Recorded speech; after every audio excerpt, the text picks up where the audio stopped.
আমাদের গ্রামের বাড়িতে অনেক জমি জমা ছিল আর কি, তো সেখান থেকে আর কি আমাদের মেইন ইয়াগুলো আসতো, খরচ টরচ সবকিছু আসতো। তো প্লাস আমার আম্মু জব করতো। আব্বু অসুস্থ হওয়ার পর থেকেই মানে মোটামুটি বলা চলে যে আমার আম্মু একটু মানে বদলে যাওয়া শুরু করে। এটা কি বাবা অসুস্থ হয়ে যাওয়ার পরে হ্যাঁ। ফার্স্ট টাইম আপনারা নোটিস করলেন? আপনার বড় বোনের সাথে আপনার বয়সের ডিফারেন্স কত? আমার আপুর সাথে আমার 6 বছরের পার্থক্য। তার মানে উনি হচ্ছেন রাইট নাও 30 এবং আপনি হচ্ছেন 24। 24, জি। ওকে, সো আপনি যখন 2.5 বছরের ছিলেন, আপনার বোন তখন বলা যেতে পারে 7 থেকে 8 বছর বয়স। 7 বছর এরকম। আচ্ছা, তো ওই সময় আপনার বাবা ফুললি হসপিটালাইজড? আব্বু ফুলি হসপিটালে। কি করতেন উনি, পেশায় কি ছিলেন? আব্বু অ্যাক্সিডেন্টের আগে ব্যাংকে জব করতেন। আচ্ছা, তো ওই সময় মা খারাপ আচরণ করা শুরু করলো? মানে আপুই বেসিক্যালি আমাকে পেলেছে আর কি ছোটবেলা থেকে আমাকে, কারণ আম্মু বেশিরভাগ সময় হয়তো জবের কারণে বাইরে থাকতো, আব্বু সিক ছিল, সব দায়িত্ব আম্মুকে নিতে হতো। ও, মাও তখন জব করতো? হ্যাঁ, আম্মু জব করতো। তো তখন থেকে আর কি আম্মু বাসায় আসলে দেখা যেত খুব অল্পতেই রেগে যেত, তারপর অনেক খারাপ ব্যবহার করতো। তো এগুলো নিয়ে আর কি আব্বুর সাথেও আম্মুর একটু ঝামেলা শুরু হয়ে যায় যে তুমি কেন বাচ্চাদের সাথে এরকম ব্যবহার করছো, এটা তো ঠিক করছো না তুমি। তো তখন থেকে আর কি বলা যায় যে আমাদের জীবনটা বদলে শুরু করে। আমরা অনেক হ্যাপি একটা ফ্যামিলি ছিলাম মোটামুটি। অ্যাক্সিডেন্টটা কিসের অ্যাক্সিডেন্ট হয়েছিল? অ্যাক্সিডেন্টটা হচ্ছে আব্বু গ্রামের বাড়িতে যাচ্ছিল, আমাদের বাসা থেকে গ্রামের বাড়িতে যাচ্ছিল। তো তখন আর কি একটা ট্রাক এসে টেম্পু টাইপের যে ইয়াগুলো থাকে না, গ্রামে একটা জায়গা থেকে একটা জায়গায় যায়, ওরকম একটা গাড়িতে আব্বু ছিল আর কি। একটা ট্রাক এসে উপরে উঠিয়ে দেয়। তো গাড়ির যে স্টিয়ারিংটা থাকে, স্টিয়ারিংটা একদম আব্বুর পেটে ঢুকে যায়। ঢুকে মানে খুবই ডেঞ্জারাস অ্যাক্সিডেন্ট হয়। আব্বুর শরীরে অনেক হাড্ডি ভেঙে যায়, তারপর হচ্ছে স্টিয়ারিং ঢুকে একদম আব্বুর পুরো পেট একদম মানে চিড়ে ফেরে জাস্ট সাইডে একটুখানি ঝুলে থাকে, এমন অবস্থা। পেটের ভিতরে যা কিছু ছিল সবকিছু বের হয়ে যায়, মানে খুবই মানে ডেঞ্জারাস একটা অ্যাক্সিডেন্ট। আব্বুর বাঁচারই কথা না, রাইট? আলহামদুলিল্লাহ আল্লাহ হায়াত দিয়েছিল জন্য আব্বু অ্যাক্সিডেন্টের পরে 14 বছরের মতো বেঁচে ছিল। বাট মানে যে অবস্থা ছিল আব্বু হাঁটতে পারতো না। আচ্ছা, আব্বুর 11 মাস পরে যখন আব্বুকে বাসায় নিয়ে আসা হলো, তখন আব্বু হাঁটতে পারতো না, আব্বু টোটালি হচ্ছে বিছানায় ছিল। তো আম্মু তখন আর কি আব্বুকে অনেক টেক কেয়ার করেছে। আব্বুকে হচ্ছে আমরা মানে যে ওয়াকার, বেবিরা যেরকম ওয়াকারে হাঁটে, আমরা ওরকম করে আব্বুকে নতুন করে আব্বুকে বসানো শিখাইতে হয়েছে, আব্বুকে দাঁড়ানো শিখাইতে হয়েছে, দেন ওয়াকারে করে আব্বুকে হাঁটাতে হয়েছে। তো তারপর যাই হোক অনেক বছর পার হলো। 2001-এ আমার বড় বোনের বিয়ে হয়ে যায়। আচ্ছা, আপুর খুব অল্প বয়সে বিয়ে হয়, তখন 14 বছর বয়স ছিল। তো মানে অনেক ভালো ছেলে পেয়েছিল, এই জন্য হয়তো মানে বিয়ে দিয়ে দেয় আর কি। 14 বছর বয়সে? হ্যাঁ, আপুর যখন 14 বছর বয়স। তারপর 2001-এ বিয়ে হয়। তারপর 2005-এ আপু দেশের বাইরে চলে যায় হাজবেন্ডের সঙ্গে। আপুর হাজবেন্ড দেশের বাইরে থাকতো। তারপর 2005-এ দেশের বাইরে চলে যাওয়ার পর আমরা হচ্ছে তখন তো আমি একা একদম, আব্বু আম্মু আমি। এর মাঝে তো অনেক মানে কি বলবো, নিজের মা সম্পর্কে আসলে এভাবে কথাগুলো বলতে আমার খারাপ লাগছে, তারপর বলতে হয়। 2005-এ আপু চলে যাওয়ার পর থেকে আর কি আম্মুর মানে ব্যবহারগুলো বেশি খারাপ হওয়া শুরু করে আমার সাথে, আব্বুর সাথে। বাবা কি তখন জব করছে নাকি একদম? বাবা বেসিক্যালি হচ্ছে যে অ্যাক্সিডেন্টের পরে বাবা জব করতো না, কারণ বাবা হাঁটা চলে তো অনেক বছর করতে পারেনি। তারপর কি বাবার হচ্ছে যে কিছু মানে জায়গায় হয়তো টাকা দেওয়া ছিল বিজনেসের ইয়াতে, ওখান থেকে আসতো, প্লাস বাড়ি থেকে আসতো, ভাবেই আর কি আমাদের সংসার চলছিল। তারপর 2006 সালে আপনারা তখন কোথায়? আপনারা কি তখন ঢাকাতে? না, আমরা তখন ঢাকাতে না, আমরা তখন আমাদের বাড়িতে। বাড়িতে গেলেন কবে? বাড়িতে গিয়েছি আমরা হচ্ছে 1 বছর একটু বেশি সময় হচ্ছে ঢাকায় ছিলাম। আচ্ছা, তারপর হচ্ছে তখন থেকে আমার বাড়িতে মানে 96-এর কি মাসে অ্যাক্সিডেন্ট করেছিল সেটা আমার মনে নেই, বাট আমরা হচ্ছে 13-14 মাসের মতো ঢাকায় ছিলাম। তারপর আর কি আমার বাড়িতে চলে যাই। বাড়ি কোথায় চলে গেলেন? আমাদের বাড়ি হচ্ছে সিরাজগঞ্জ চলে গেলেন। আচ্ছা, তো সিরাজগঞ্জে মানে হচ্ছে আপনার বাবার বাড়িতে চলে গেলেন? না, আমাদের বাসা, আমরা যে বাসাটা তখন আমরা ভাড়া থাকতাম, ওখানে। সো 1 বছর বাবার এখানে থেকে ট্রিটমেন্ট করাতে হয়েছে বাবাকে শুধুমাত্র? তারপর আমরা সিরাজগঞ্জে চলে যাই। তো ওখানে আমাদের বাসা ছিল, ওখানে আমরা যাই, গিয়ে ওখানে থাকি আর কি। আম্মু কিছুদিন পরে হচ্ছে জয়েন করে। আম্মু আগেও জব করতো, ওই সেম জবটাতে আম্মু আর কি জয়েন করে। আচ্ছা, আর আব্বু হচ্ছে ওই টুকটাক মানে বেশি তো হাঁটাচলা করা নিষেধ ছিল, বলেছিল যে যতটা সম্ভব রেস্ট নিতে। তো আব্বু ওরকম মানে জব আর যাওয়া হয়নি, তো টুকটাক বিজনেস করতে ভাবে চলতো আর কি আমাদের। তো তারপর হচ্ছে 2006 সালে একটা ঘটনা আমি দেখি আর কি, মানে আমি ঘুমাচ্ছিলাম, তো ঘুম থেকে উঠে আমি যখন আম্মুর বেডরুমের দিকে যখন আমি গেলাম, তো গিয়ে আর কি আমি খুবই আপত্তিজনক একটা আমি দেখি। সো তারপর থেকে আর কি আমার আম্মুর প্রতি আমার আপনার বাবা কোথায় তখন? আমার আব্বু তখন বাইরে ছিল। বাইরে বলতে? বাইরে হচ্ছে আব্বু ওই ব্যবসার কাজে আব্বু বাইরে গিয়েছিল, একটা শপ ছিল ওখানে আব্বুর, তো ওই শপে গিয়েছিল আর কি। আচ্ছা, সো আপনি যে আপত্তিকর অবস্থাটা দেখলেন, এটা কি বেসিক্যালি আপনি ফার্স্ট টাইম নোটিস করলেন এরকম হ্যাঁ, আমি কোনো? ফার্স্ট টাইম নোটিস করলাম এরকম Okay. কিছু। তো তখন ওটা- আপনি স্কুলে পড়েন? তখন আমি মেবি ক্লাস 7-এ পড়ি। Okay, 6, so 7 স্কুলে পড়েন, high school-এ হ্যাঁ, পড়েন। স্কুলে পড়ি হ্যাঁ। তখন আমি। তো তারপর ওটা দেখার পর থেকে আম্মু তো প্রচন্ড ভয় পেতাম, মানে দেখা যেত যে আম্মু কিছু একটা বললে অথবা একটু জোরে কথা বললে আমি ভয় পেয়ে যেতাম, বুকের ভিতরে কাঁপুনি শুরু হয়ে যেত যে এখন কি হবে কি হবে। তো তারপর ওই ঘটনাটার পর থেকে আমি জাস্ট রুমে ঢুকে যখন দেখেছি সাথে সাথে আমি রুম থেকে বের হয়ে গিয়েছি আর কি, আমি আমার রুমে চলে গিয়েছি। তো তার কিছুক্ষণ পরে আম্মু এসেছে আমার রুমে, তো এসে আমাকে বলছে যে যা দেখেছো সেটা যেন বাবাকে না বলা হয়, যদি বলো তাহলে কিন্তু তোমার খবর আছে। আচ্ছা, আর মা আপনাকে সবসময় এই ধরনের শাসনই করতো, সো শাসনই করতো। শাসনই করলো বিষয়টা নিয়ে। হ্যাঁ, আচ্ছা, শাসনই করলো। তারপর আমি তো প্রচন্ড, আমি আগে বলেছি যে আমি প্রচন্ড ভয় পেতাম আম্মুকে, তো আমি আর কিছু বলি না, বাবা আসার পরও কিছু বলি না। তো তারপর এভাবেই চলছিল। এরপরও আরো কয়েকবার আমি এরকম ঘটনা আমার চোখের সামনে হয়েছে, কারণ ওই দিনে আমি দেখার পর থেকে আসলে আম্মুরও একটা ভয় কেটে যায় যে হ্যাঁ আমি তো বাবাকে কিছু বলিনি, আমি কিছু বলবো না। তো আমার সামনে এরকম ঘটনা আরো অনেকবার হয়েছে, বাট আমি বাবাকে কিছু বলতে পারিনি আর কি। তো তারপরে গিয়ে আমরা 2007 সালে আমরা নিজেদের বাসা করি। তো সিরাজগঞ্জে? সিরাজগঞ্জে, হ্যাঁ। নিজেদের বাসা করি, নিজেদের বাসা করার পরে ওখানে আমরা শিফট হই। তো তারপর 2009 সালে হঠাৎ করে একদিন আমার আব্বু প্রচন্ড অসুস্থ হয়ে যায়। আমরা এখানে একটা বিরতি নিতে চাই প্রিয় শ্রোতা। আপনারা শুনছেন মিস্টার ম্যাঙ্গো ক্যান্ডি প্রেজেন্স জীবন গল্প। আপনারা শুনছেন রেহনুমার জীবন গল্প। Rehnuma right now 24। চুপ হয়ে থাকতো। তারপর আমি আমার রুমে চলে যাই। তো হঠাৎ করে প্রায় 10-12 মিনিট পর আব্বু চিৎকার করে আমাকে ডাকে। তো আমি ছুটে আব্বুর রুমে যাই। তো রুমে যাওয়ার পরে দেখি যে আব্বু বলছে আমার খুব খারাপ লাগছে, তুমি আমাকে বারান্দায় নিয়ে যাও। আচ্ছা, তো আমি আব্বুর রুম থেকে আব্বুকে ধরে বারান্দায় নিয়ে আসি। তো আব্বু যখন থেকে ব্যথা শুরু হয় তখন থেকে আব্বু জাস্ট বুকে হাত দিয়ে রেখেছিল, যেখানে ব্যথা করছিল। আব্বু বসতে পারছিল না, শুতেও পারছিল না, আধশোয়া হয়েছিল বিছানায়। তো আমি আব্বুকে ধরে বারান্দায় নিয়ে যাই, নিয়ে যাওয়ার পরে আব্বুকে চেয়ারে বসিয়ে দিই। তো তারপর আব্বু বমি করে দেয়। তো বমি হচ্ছিল, তো মানে তখন আমি কান্না করতে করতে আম্মুর কাছে যাই যে আম্মু আসো, আব্বু তো বমি করছে, তো মরে যাক আমার কি, আমি পারবো না যেতে, আমাকে ডাকবা না। এটা আপনার মা বলে? আমার মা বলে। আচ্ছা, তখন আমি খুব কষ্ট পাই, কারণ মার চেয়ে আমি বাবার খুব কাছে ছিলাম, বাবাকে প্রচন্ড ভালোবাসতাম। এখানে একটা বিষয় বলি প্রিয় শ্রোতা, আমি বারবারই বলছি, আজকে যে ধরনের ডিসক্লেমার আমরা দিয়েছি সেই ডিসক্লেমারের জায়গায় আমার আরো বেশ কয়েকটা কথা বলার আছে আজকের এই অনুষ্ঠানে। আজকে ওর যে গল্পটা, সেই গল্পের পুরোটা জুড়েই থাকবে ওর মাকে নিয়ে বলা অনেক কষ্টজনক অনেক কথাবার্তা।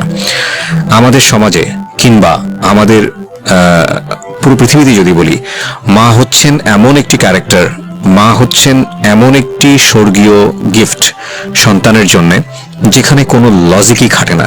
মা যা মা তাই, এখানে অন্য কোনো কিছু বলার সুযোগ নেই।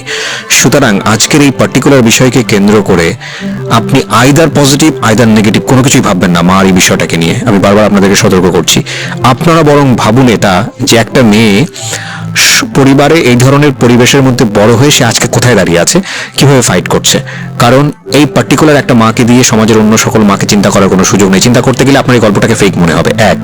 আর 2 নম্বর যেটা, সেটা হচ্ছে আপনি চিন্তা করতে গেলে ভয়ানক রকমের কষ্ট পাবেন। তবে হ্যাঁ, আমি ডেফিনেটলি শিওর যে আজকের এই গল্প শুনে অনেকেই হয়তো বা তার নিজের জীবনের গল্পটা খুঁজে পাবেন। কারণ এই ধরনের বিষয়গুলো মিডিয়াতে এত বড় হাইলাইট করা, এত বড় স্পেস দিয়ে মানুষকে সচেতন করা, মানুষকে ইন্সপায়ার করা, এটা আসলে রেডিওতেই ফার্স্ট হয়েছে।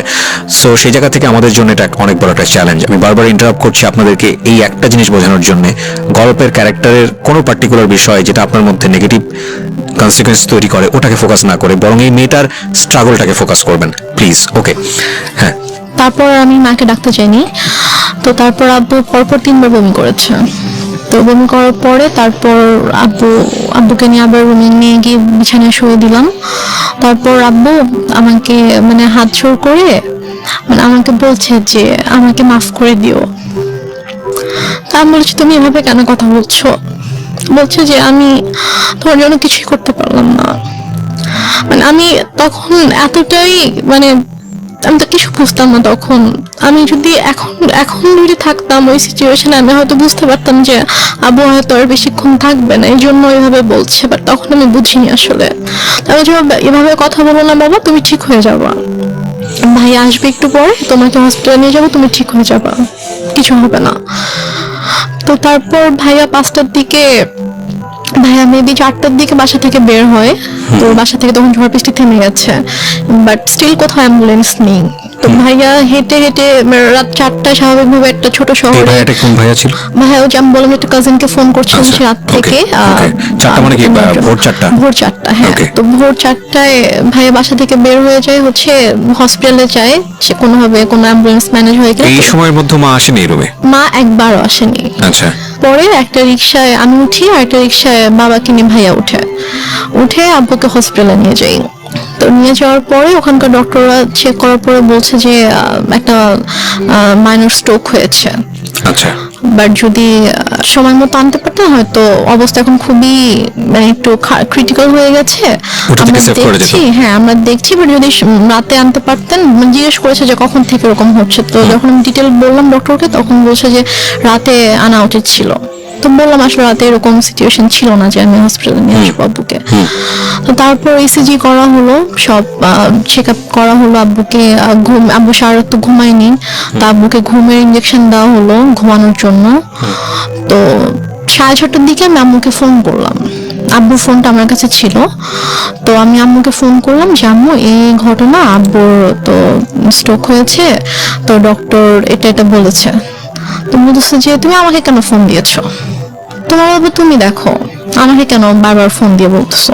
বলছে যে আম্মু আমি একা একা এখানে কি করব, তুমি আসবা না? বলতেছে যে না আমি আসতে পারবো না। এখন টাকা পয়সার একটা ব্যাপার ছিল, কারণ আমি আসার সময় তো আমি কোনো টাকা পয়সা নিয়ে আসিনি। ভাইয়া আর কি হসপিটাল মেডিসিন টেডিসিন যা কিছু লেগেছে ভাইয়া এনেছে। তো তারপর আমি আমাকে বললাম যে আমাদের টাকা লাগবে, হসপিটালে তো টাকা লাগবে। তো টাকা লাগবে, তুমি তোর বাবাকে বলো কোথায় টাকা রেখেছে, এসে নিয়ে যাও, আমি কিছু জানি না, আমাকে আর ফোন দিবা, আমাকে বিরক্ত করবো না। তো তারপর আমি আর মাকে ফোন দিই না, আমি আমার চাচুকে ফোন দিই। আমার ছোট চাচু আমাদের বাসা থেকে 15 মিনিটের দূরত্বে থাকতো।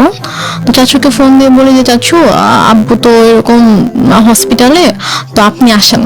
সে বলে যে আমি মাত্র ঘুম থেকে উঠেছি, আমার অফিস আছে, আমি এখন আসতে পারবো। তো তারপরে আর কি ডক্টররা হচ্ছে আব্বুকে কেবিনে শিফট করলো। ফার্স্টে এমার্জেন্সিতে ছিল, তারপর কেবিনে শিফট করার পরে আমি আবার প্রায় মনে হয় 8টার দিকে আমাকে ফোন করি, তুমি কি একটু স্যুপ অথবা রুটি সবজি একটু বানাতে পারবা আব্বুর জন্য?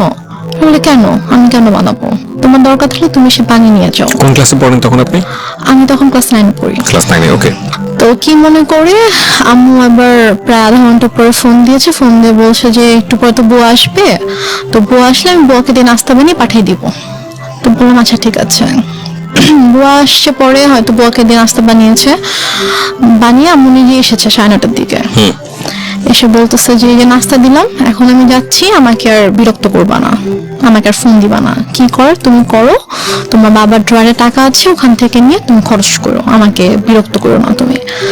তারপর ডক্টর বললো যে আব্বু মোটামুটি অবস্থা ভালো না, স্টিল কিন্তু স্যালাইন চলছে। তারপর বললো যে এখন মোটামুটি ভালো আছে। তো আরেকটা কথা বলে রেখে, হসপিটালটা ছিল হচ্ছে আমার চাচির ভাইয়ের আর কি। আচ্ছা। তো ওই আঙ্কেল এসে বললো যে সেই হিসেবে আব্বুর আর কি একটু এক্সট্রা কেয়ার হচ্ছিল। তো তারপর 2:30টার দিকে ডক্টর এসেছে, এসে বললো যে এখন মোটামুটি ঠিক আছে, কোনো রিস্ক নেই।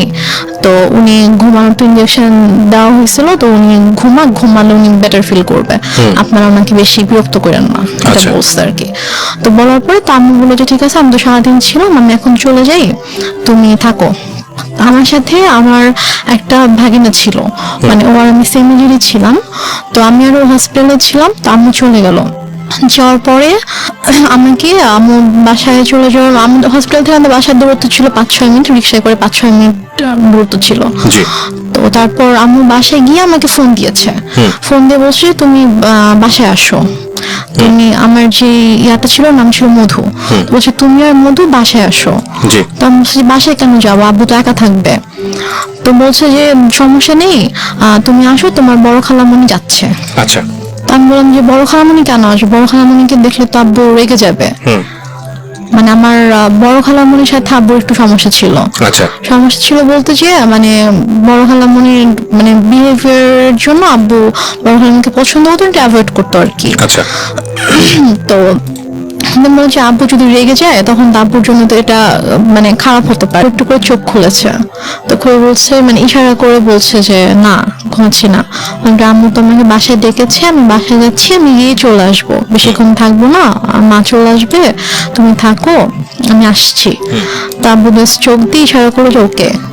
তো দেন আব্বু একটু সাইডে ফিরে যখন ওদেরকে দেখেছে তখন আর কি আব্বুর মানে এক্সপ্রেশনটা চেঞ্জ হয়ে গেছে আর কি। তো যাই হোক আমি তো চলে আসলাম বাসায়। এর মধ্যে আমি বাসায় আসার প্রায় 15-20 মিনিট পরে আমার খালা হচ্ছে আম্মুকে ফোন দেয়। ফোন দিয়ে বলে যে ভাইয়ের অবস্থা ভালো না, তুই তাড়াতাড়ি আয়। তা আমি শুনে বলতেছি যে আমি তো মাত্র দেখে আসলাম যে আব্বু চুপচাপ শুয়েছিল, আর ডক্টরও বলে গিয়েছে যে এখন ঠিক আছে, তো হঠাৎ করে কেন অসুস্থ হয়ে গেল? বলছি তো আমি জানি না, ঠিক আছে আমি গিয়ে দেখছি। তো আমি বললাম যে আমিও যাবো, তোকে যেতে হবে না, তুই ফ্রেশ হয়ে খেয়ে দে তারপর আয়। ওকে। তো আমি অনেকবার রিকোয়েস্ট করলাম আম্মুকে যে আম্মু প্লিজ আমি যাই, আমি তোমার সঙ্গে যাই। বলছে না তুই যাবি না, তুই থাক, আমি যাচ্ছি। তো আম্মু চট করে রেডি হয়ে আম্মু গেল। তো আম্মু মেবি 3:30টার দিকে হসপিটালে গিয়েছে। তো যাওয়ার পরে আমি ফোন দিচ্ছি, ফোন ধরছে না। আমি ফোন দিচ্ছিলাম যে কি হয়েছে, এখন কি অবস্থা, আব্বু ঠিক আছে কিনা। তো যাই হোক আমি মাত্র খেতে বসেছিলাম আর কি। তো খেতে বসার সাথে সাথে আম্মু আমাকে ফোন দিয়েছে, ফোন দিয়ে বলছে যে ড্রয়ারে টাকা আছে, সবগুলো টাকা নিয়ে হসপিটালে আয়। আমি বলছি কেন, আব্বুর কি অবস্থা এখন? বলছে হ্যাঁ তোর আব্বুকে ঢাকা নিতে হবে, অবস্থা ভালো না, অক্সিজেন দিয়ে রাখছে, তোর আব্বুকে ঢাকা নিতে হবে, তুই টাকাগুলো নিয়ে, এখানকার তো বিল পে করতে হবে, ঢাকা গেলে টাকা লাগবে, তো তুই টাকাগুলো নিয়ে আয়। আমি আর খেতে পারলাম না। আমার এর মধ্যে আমার ভিতরে এত অস্থিরতা শুরু হয়েছে যে আমি কান্না শুরু করে দিয়েছি, যে আমার কেমন প্রচন্ড খারাপ লাগছিল।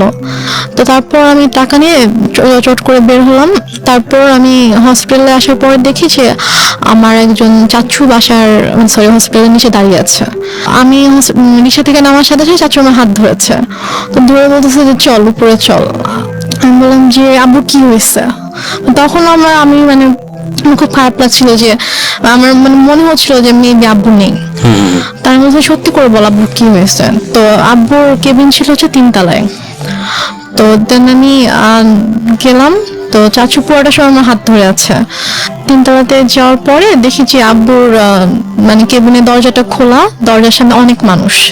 তো আমি গিয়ে আমি চিল্লানো শুরু করছি যে হার্ট অ্যাটাক করেছে পেশেন্টের, হার্ট পেশেন্টের রুমের সামনে, রুম দরজা কেন খোলা থাকবে, এত মানুষ কেন এখানে হইচই করছে, আপনার সবাই এখান থেকে, আমার আব্বুর ডিস্টার্ব হবে। আমি এটা বলতে বলতে রুমে ঢুকে দেখি যে আমার মা খালা একটা বেডে বসে আছে, আর আমি দেখি যে আব্বু শুয়ে আছে। মানে আমি তখনও খেয়াল করিনি যে আব্বুর মাথার নিচে যে বালিশ নেই, অথবা আমি স্যালাইন টালাইন মানে আমি কিছুই খেয়াল করিনি আর কি। আমার জাস্ট মনে হচ্ছে আব্বু নর্মালি শুয়ে আছে, ওইভাবে সবাই আমি দেখে গেছি আব্বুকে। তো আব্বুর মাথার কাছে হচ্ছে আমার চাচু বসে আছে, যে চাচুকে আমি সকালে ফোন দিয়েছিলাম, যিনি বলেছে অফিস আছে আমি আসতে পারবো না, উনি বসে আছে। চাচি এসেছে, উনি দাঁড়িয়ে আছে। তো আমি আব্বুকে দেখো তখনও কিন্তু বুঝতে পারিনি যে আব্বু নেই। আমার বড় খালামণি হঠাৎ করে এসে আমাকে জড়িয়ে ধরে, তো জড়িয়ে ধরে আমাকে বলে যে কি একটা সর্বনাশ হয়ে গেল, তোরা তো এতিম হয়ে গেলি। মানে উনি খুব জোরে চিৎকার করে করে কান্না করছে, আর উনি ভাবে বিলাপ করে করে বলছে কি সর্বনাশ হয়ে গেল, তোরা এতিম হয়ে গেলি, এখন তোদের কি হবে। এটা যখন বলেছে তখন জাস্ট আমি আব্বুর দিকে তাকিয়েছি, তাকিয়ে তখন আমি খেয়াল করেছি যে আব্বুর মাথার নিচে বালিশ নেই। তো আমি নর্মালি আমি আর আমার আব্বু মানে মৃত মানুষকে ভয় পেতাম আর কি। মানে লাইক আমাদের আশেপাশে বাসায় যদি কেউ মারা যেত, আমার আব্বু ওই বাসার সামনে দিয়ে 40 দিন যেতাম না। মানে আমাদের একটা ধারণা ছিল যে মানুষ মরে গেলে ভূত হয়ে যায়, তারা এসে ভয় দেখাবে। মানে আব্বুর ওই ভীতিটা ছিল, আমারও ওই ভীতিটা ছিল। আমরা ওই দিক দিয়ে না গিয়ে অনেকখানি ঘুরে যেতাম। তো বাট তখন আমার কোনো মানে আমার মধ্যে কোনো ওই ভয়টা অথবা ওরকম কিছুই নেই। আমি আব্বুর কাছে গিয়ে আমি আব্বুকে এভাবে ধাক্কা দিচ্ছিলাম, আব্বু কি হয়েছে তোমার, তুমি ওঠো তুমি। তো আমার অনেকে এসেছিল তখন, আমার চাচি গিয়ে আমাকে ধরলো, আমার আরেকটা ভাইয়া এসে আমাকে ধরলো, তো আমি ভাইয়াকে ধরে চিৎকার করে করে কান্না করছিলাম। বাট আমার আম্মু একটু কান্না করেনি। আমার আম্মু চুপ হয়ে বসে আমাকে বলতেছে যে এভাবে কান্না করার কি আছে। Are you sure? আমাকে বলতেছে, আমি যখন আমাকে বসাই দিছে আম্মুর পাশে, আমাকে বসাই দিছে আমার ভাইয়া, তো বলতেছে যে এভাবে কান্না করতেছো কেন, এভাবে কান্না করার কি আছে, টাকা আনছো টাকা দাও।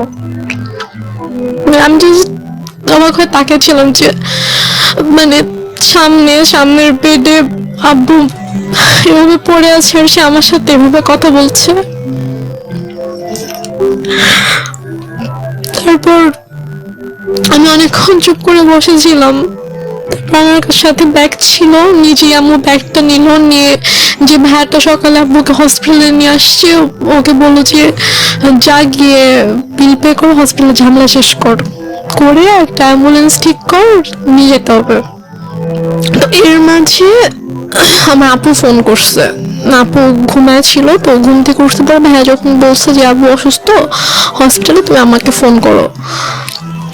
আমার পাশে বসে ফোন ধরে বলতেছে যে তোমার আব্বুকে ঢাকা নিয়ে যাচ্ছি আমরা। না, সেটা হয়তো আপনি ইজিলি ব্যাক করতে পারেন, সেই জন্যই সে বলেছে, পরে হয়তো সময় নিয়ে বলবে। আমি বলি এটা কেন বলেছে, আমি শুনলে বুঝতে পারবেন। তো তারপর হসপিটালে আমিও গেলাম ভাইয়ার সাথে ফর্মালিটিস করতে। তো ও টাকা পে করার পরে তো ওদের আব্বুর যেটা ফাইল ছিল, লাইক হচ্ছে সকাল থেকে হচ্ছে যে টেস্ট গুলো হয়েছে, প্রেসক্রিপশনস, এগুলোর একটা ফাইল থাকে। তো প্লাস হচ্ছে দুপুরে হচ্ছে ডক্টর রেফার করে দিয়েছিল ঢাকায় যে হসপিটাল ডক্টরের কাছে, মানে সব পেপারস এর যে একটা ফাইল ছিল। তো হসপিটাল থেকে নর্মালি বিল পে করার পর তো ফাইলটা তো দিবে। তো ভাইয়া যখন জিজ্ঞেস করেছে যে ফাইল কোথায়, তখন বলছে যে ফাইল তো এসে নিয়ে গিয়েছে। বলছে যে ফাইল কে নিয়ে গেছে, আমরা তোকে ফাইল নেইনি। তো বলেছে যে ডক্টর যখন রুমে গিয়েছে, অক্সিজেন যখন দেওয়া হয়েছে পেশেন্টকে, তখন আপনাদের একজন রিলেটিভ এসেছিল, এসে বলেছে যে অমুক কেবিনের অমুকের ফাইলটা ডক্টর চেয়েছে, আমরা তো দিয়ে দিয়েছি। তো উপরে গিয়ে ভাইয়া সবাইকে জিজ্ঞেস করলো এখানে যারা যারা ছিল, তো কি সবাই বলতেছে যে না আমি তো নিইনি। তো ফাইলটা যাই হোক পাওয়া গেল না। তারপর অ্যাম্বুলেন্সে করে আব্বুকে আমাদের বাসায় নিয়ে আসা হলো। তো বাসায় নিয়ে আসার সাথে সাথে দেখি যে আম্মু ওদিকে ফোন টোন দিয়ে সব অ্যারেঞ্জমেন্ট করে ফেলেছে যে মানে যত তাড়াতাড়ি পসিবল মাটি দিতে হবে। বাট আপু যখন দেশের বাইরে চলে যায়, তখন আপু এভাবে বলে যায় যে মানে যদি কখনো মানে আব্বু হোক আম্মু হোক কেউ যদি মারা যায়, তাকে রেখে দিবা আমি না আসা পর্যন্ত, আমি আসবো দেখবো তারপর মাটি হবে। আপু এটা বলে গিয়েছিল। তো আপুর শ্বশুর বাড়িতে যখন জানানো হয় যে আব্বু মারা গেছে, তখন বলে যে ঠিক আছে আমরা আসছি, আপনারা ওখানে সবকিছু ঠিকঠাক করেন, ওনাকে গোসল করেন, তারপর আমরা ঢাকায় নিয়ে এসে ওনাকে, মানে আপুর শ্বশুর বাড়িতেও এটা জানতো না, আপুর শ্বশুর বাড়িতেও সেম কথাটাই বলেছে যে শ্বশুর শাশুড়ি ছিল, তো ওদের বলেছে যে মানে যারই কিছু হোক না কেন আমাদেরকে ছাড়া কিন্তু আপনারা মাটি দিবেন না, আমরা দেখবো। তো ওইভাবে আপুর শ্বশুরও ফোন দিয়ে বলে যে ঠিক আছে ভাইজানকে নিয়ে আসতে হবে ঢাকায়, নিয়ে এসে আমি ব্যবস্থা করছি, এখানে বারডেমে সম্ভবত ছিল হিমাগার আছে, তো ওখানে বলো যে ওখানে রাখবো, আমি সব ব্যবস্থা করে আমি আসছি। বলছে না আপনাদের আসতে হবে না, যত তাড়াতাড়ি পসিবল মাটি দিয়ে দিব, মৃত বৃষ্টি আত্মা হচ্ছে কষ্ট পাবে, বেশিক্ষণ রাখা যাবে না। তো বলতেছে যে না, মানে আপুর কথা বলছে যে বোমা তো বলে গেছে, তা আমাকেও বলে গেছে, তো আমি তো এটা পারবো না, আমি বৌমাকে কি জবাব দিব আপনি যদি মাটি দিয়ে দেন। বলতেছেন আপনাদেরও কষ্ট করে এখন সন্ধ্যা হয়ে গেছে, আপনাদেরও এখন কষ্ট করে আসতে হবে না, আর আপনারা আসলে আসেন, বাট আপনারা আসার আগে আগে মাটি দিয়ে দিব। মানে আমি পুরো ক্রেজি হয়ে গিয়েছে মাটি দেওয়ার জন্য। তো আমার চাচুরা ফোন দিয়ে বলতেছে যে আমার একটা চাচা গ্রামের বাড়িতে থাকে, তো আমার চাচা ফোন দিয়ে বলতেছে যে তুমি এখানে নিয়ে আসো, আমাদের পারিবারিক কবরস্থানে মাটি হবে। সে বলতেছে না আমি ওখানে নিব না, ওর এখানে মাটি হবে। তো এগুলো নিয়ে আম্মু খুবই মানে রীতিমতো ঝগড়া করতেছে অনেক। আম্মু কিন্তু স্টিল মানে এক ফোঁটাও কান্না করেনি, একটুও কান্না করেনি। তো সে আমার চাচার সাথে ফোনে ঝগড়া করতেছে যে না আমি এখানে মাটি দিব, আপনাদের যদি দেখতে ইচ্ছা করে আপনারা এখানে আসেন, এসে দেখে যান। কোনোভাবে রাজি করাতে পারতেছে না যে না পারিবারিক অবস্থানে তার মাটিটা হবে। ওইদিকে আপু বারবার ফোন করে বলতেছে যে তুমি একটু আব্বুর সাথে কথা বলায় দাও। তো বলছে এখন তো কথা বলতে পারবে না, এখন তো হচ্ছে যে কি অক্সিজেন দিয়ে রাখছে এটা সেটা এগুলো বলতেছে। বলছে যে আপুকে বলছে যে আমি এখন অ্যাম্বুলেন্সে। তো বলছে ঠিক আছে আব্বু কথা বলতে না পারলে সমস্যা নেই, তুমি আব্বুর কানের কাছে ফোনটা নাও, আমি আব্বুর সাথে কথা বলে আব্বু বেটার ফিল করবে, আব্বু ভালো লাগবে আমার ভয়েস শুনলে। সে বলতেছে না এখন এখন না, আমি হসপিটালে যাই তোমার সাথে কথা বলে দিব। তো এভাবে ওদিকে আপুকে এভাবে হ্যান্ডেল করতেছে, তারপর হচ্ছে আমার চাচার সাথে ঝগড়া করতেছে এবং মাটি দেওয়ার জন্য খুবই পাগল হয়ে গেছে। মানে আপনার কথা অনুযায়ী যদি আপনি সবকিছু মেনে নেই তাহলে বলতে হবে যে সে এককভাবে সিদ্ধান্ত নিচ্ছে, একটা স্বেচ্ছাচারী হ্যাঁ। আচরণ যেটাকে বলে। সে কারো কথাই শুনছে না। লাইক একজন মহিলার যে হাজবেন্ড মারা গেলে তার যেরকম বিহেভিয়ার থাকা উচিত ওরকম কিছু ছিল না আমার মাঝে। অনেক বেশি ডেসপারেট ছিল হ্যাঁ। To establish her decision. Yeah exactly. Okay. তো তারপর সবাই বুঝায় যে এরকম করার কিছু নেই, আপনি একটু শান্ত হন, যেহেতু তার বাবা মা ভাই সবার কবর ওখানে, সো ওনারা ভাইরাও চাচ্ছে ওনাদের কথাটা আপনাকে মানতে হবে। তো সবাই বুঝানোর পরে গিয়ে উনি আর কি বলে আচ্ছা ঠিক আছে।